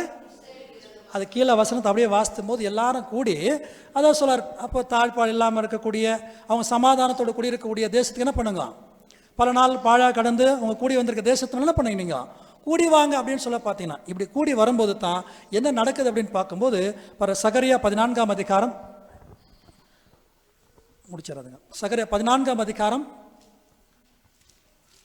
1, 2, 3 வசனம் அப்படி வாசித்துப்பாங்க சார். 14ஆம் அதிகாரம் 1ஆம் வசனத்திலிருந்து. இதோ கர்த்தருடைய நாள் வருகிறது, உன்னில் கொள்ளையானது உன் நடுவிலே பங்கிடப்படும். பாருங்க, உன்னில் கொள்ளையானது உன் நடுவிலே பங்கிடப்படும் சொல்றாரு. எல்லா ஜனங்களும் இப்ப கூடி இஸ்ரவேலுக்கு விரோதமாக வர்றாங்களாம். ஏன் வராங்க? யுத்தம் பண்ண. அது யுத்தம் ஏன் யுத்தம் பண்ண வராங்க? இஸ்ரேல் ஜனங்களை யுத்தம் பண்ணது என்ன அவங்களுக்கு ஒரு பிரயோஜனம் இருக்கு? இப்ப யார் கூடி வர சொன்னாங்க? யோவேல் 3ஆம் அதிகாரம் 11, 12 வசனத்தில் வாசித்து இல்லைங்களா? இல்லை, எல்லா ஜனம் என்ன பண்ணாங்க? வந்துட்டு எல்லாம் கூடி வராங்கன்னு சொல்லியிருக்கிறார். கூடி வந்துட்டு இருக்கிறாங்க. அப்போ கர்த்தர் அங்கே இருப்பாராம் நியாயம் விசாரிக்கிறதுக்காக. எல்லாரும் கூடி வர சொல்லியிருக்காரு இல்லையா? இப்போ ஏன் வர்றாங்க? இஸ்ரேல் ஜனங்களுக்கு விரோதமாக ஏன் வர்றாங்க? உன்னில் கொள்ளையானதை உன் நடுவில் என்ன பண்ணுவாங்களாம்? பங்கிடுவாங்கன்னு சொல்கிறாங்க. என்ன அப்படி கொள்ளை அவங்க அடித்து பங்கிட போகிறாங்க? சரி வாசிங்க சார், கீழே வாசிங்க. ஜெகரியா 14வது அதிகாரம் 2வது வசனம். எருசலேமுக்கு விரோதமாக யுத்தம் பண்ண சகல ஜாதிகளையும் கூட்டுவேன். பத்தில எருசலேமுக்கு விரோதமாக யுத்தம் பண்ண சகல ஜாதிகளை நான் கூட்டுவேன்னு சொல்றாரு. நகரம் பிடிக்கப்படும், வீடுகள் கொள்ளையாகும், ஸ்திரீகள் அவமானப்படுவார்கள். இதுல சில அடையாள பாஷைகள் இருக்கு. நேரடியாக சில சம்பவம் நடந்துட்டு கூட நம்ம வந்து பார்க்கிறோம். அடுத்து, நகரத்தாரில் பாதி மனுஷர் சிறைப்பட்டு போவார்கள். நகரத்தில் எல்லாம் பாதி மனுஷர் சிறைப்பட்டு போவார்கள். மீதியான ஜனமோ, இந்த மீதியான ஜனத்தை யார் சொல்றான்? Holi remnant class. மீதியா இருக்கிறவங்க வாசிக்கலாம். நகரத்தை விட்டு அறுப்புண்டு போவதில்லை. கர்த்தர் புறப்பட்டு யுத்த நாளிலே போராடுவது போல் அந்த ஜாதிகளோட போராடுவார். அப்ப இதுதான் நம்ம என்ன யுத்தம் சொல்லிட்டு இருக்கிறோங்க? அர்மகதோன் யுத்தம். அப்ப கடைசி யுத்தம் கர்த்தர் வந்து எப்படி நடத்துவார் என்ற விஷயம் தான் இன்னொரு வரைக்கும் நான் பார்த்த நியாயாதிபதி 4ஆம் அதிகாரத்தில் 5ஆம் அதிகாரத்தில் எவ்விதமாக அங்கே செய்ததோ முதலாம் அர்மகதோன் யுத்தத்தில் இப்போ சேம் கர்த்தர் வந்து அந்த யுத்தத்தை வந்து நடத்த போறார். அப்படி நடத்தும் போது எப்படிலாம் இருக்கு? நெக்ஸ்ட் வசனம் வாசிக்கலாம் பாருங்க. அந்நாளிலே அவருடைய பாதங்கள் கிழக்கே எருசலேமுக்கு எதிரே இருக்கிற ஒலிவ மலையின் மேல் நிற்கும்.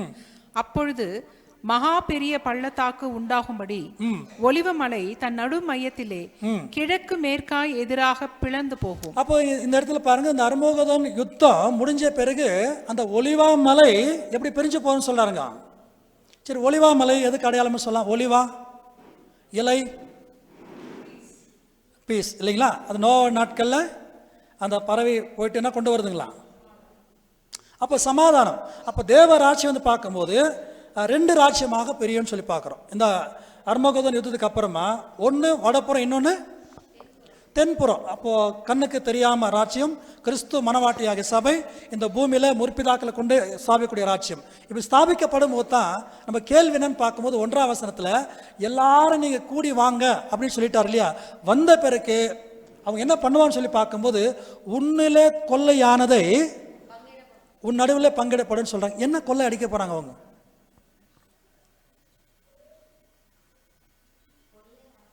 உன்னில் கொள்ளையானது உன்னில் நடுவில் பங்கிடப்படும் சொல்றாரு. சகரியா 38 எசேக்கியேல் 38ஆம் அதிகாரம் 10ஆம் வசனத்திலிருந்து சில வசனம் வாசிங்க சார். 10ல் இருந்து 38ஆம் அதிகாரம் 10ஆம் வசனத்துல இருந்து வசனம் இல்லை வரல. இதுவா 10? கர்த்தராகிய ஆண்டவர் சொல்லுகிறது என்னவென்றால், அந்நாளிலே பாழாய் கிடந்து திரும்ப குடியேற்றப்பட்ட ஸ்தலங்களுக்கு விரோதமாகவும் ஜாதிகளிலிருந்து சேர்க்கப்பட்டதும் ஆடுகளையும் மாடுகளையும் ஆஸ்திகளையும் சம்பாதித்து தேசத்தின் நடுவில் குடியிருக்கிறதுமான ஜனத்துக்கு விரோதமாகவும் நீ உன் கையை திருப்பும்படிக்கு உன் இருதயத்தில் யோசனைகள் எழும்ப நீ பொல்லாத நினைவை நினைத்து நான் கொள்ளையிடவும் சூறையாடவும் மதில்கள் அல்லாமல் கிடக்கிற கிராமங்களுக்குள் தேசத்துக்கு விரோதமாய் போவேன். அப்ப எல்லா ஜனங்களும் இப்ப விரோதமாக வந்து என்ன அங்க கொள்ளடிக்க போறான விஷயம் நம்ம கேட்கிறோம். இது சொல்லி நம்ம முடிச்சிடலாம். எதற்காக அங்க வராங்க? சரி, நம்ம சொல்ல இந்த 3ஆம் உலக போர் ஏன் இந்த யுத்தம்? அதுதான் சொல்ல வர. இப்போ ஆண்டவர் யார் அப்படின்ற வெளிப்படுத்துறத இப்போ நாம் தெரிஞ்சிட்டோம் இல்லையா? பிதாவாகிய தேவன் பற்றி, கர்த்தராகிய இயேசு கிறிஸ்து, பரிசுத்த ஆவி, தேவனுடைய தெய்வீகமான வெற்றி எல்லாத்தையும் நம்ம புரிஞ்சிட்டோம். ஆனால் எல்லா ஜனங்களுக்கு என்ன தெரியும்னா தெரியாது, கண்டிப்பாக தெரியாது. அதை ஏசியா 2ஆம் அதிகாரத்தில் 2-3 வசனத்தில் வாசிக்கிறேன் இல்லைங்களா? அப்போ எல்லாரும் ஏன் வந்து கூடி வராங்கன்னு சொல்லி பார்க்கும்போது, அப்போ எல்லாரும் தேவனை கூட்டிகிட்டு வரும்போது நிச்சயமாக தேவன் இந்த யுத்தத்தை நடத்தும் போது அப்போ தான் புரிஞ்சுக்குவாங்க, இஸ்ரவேலின் தேவன் தான் உண்மையான இந்த உலகத்தில் தேவன் சொல்லி அவங்களை புரிய வைப்பார்.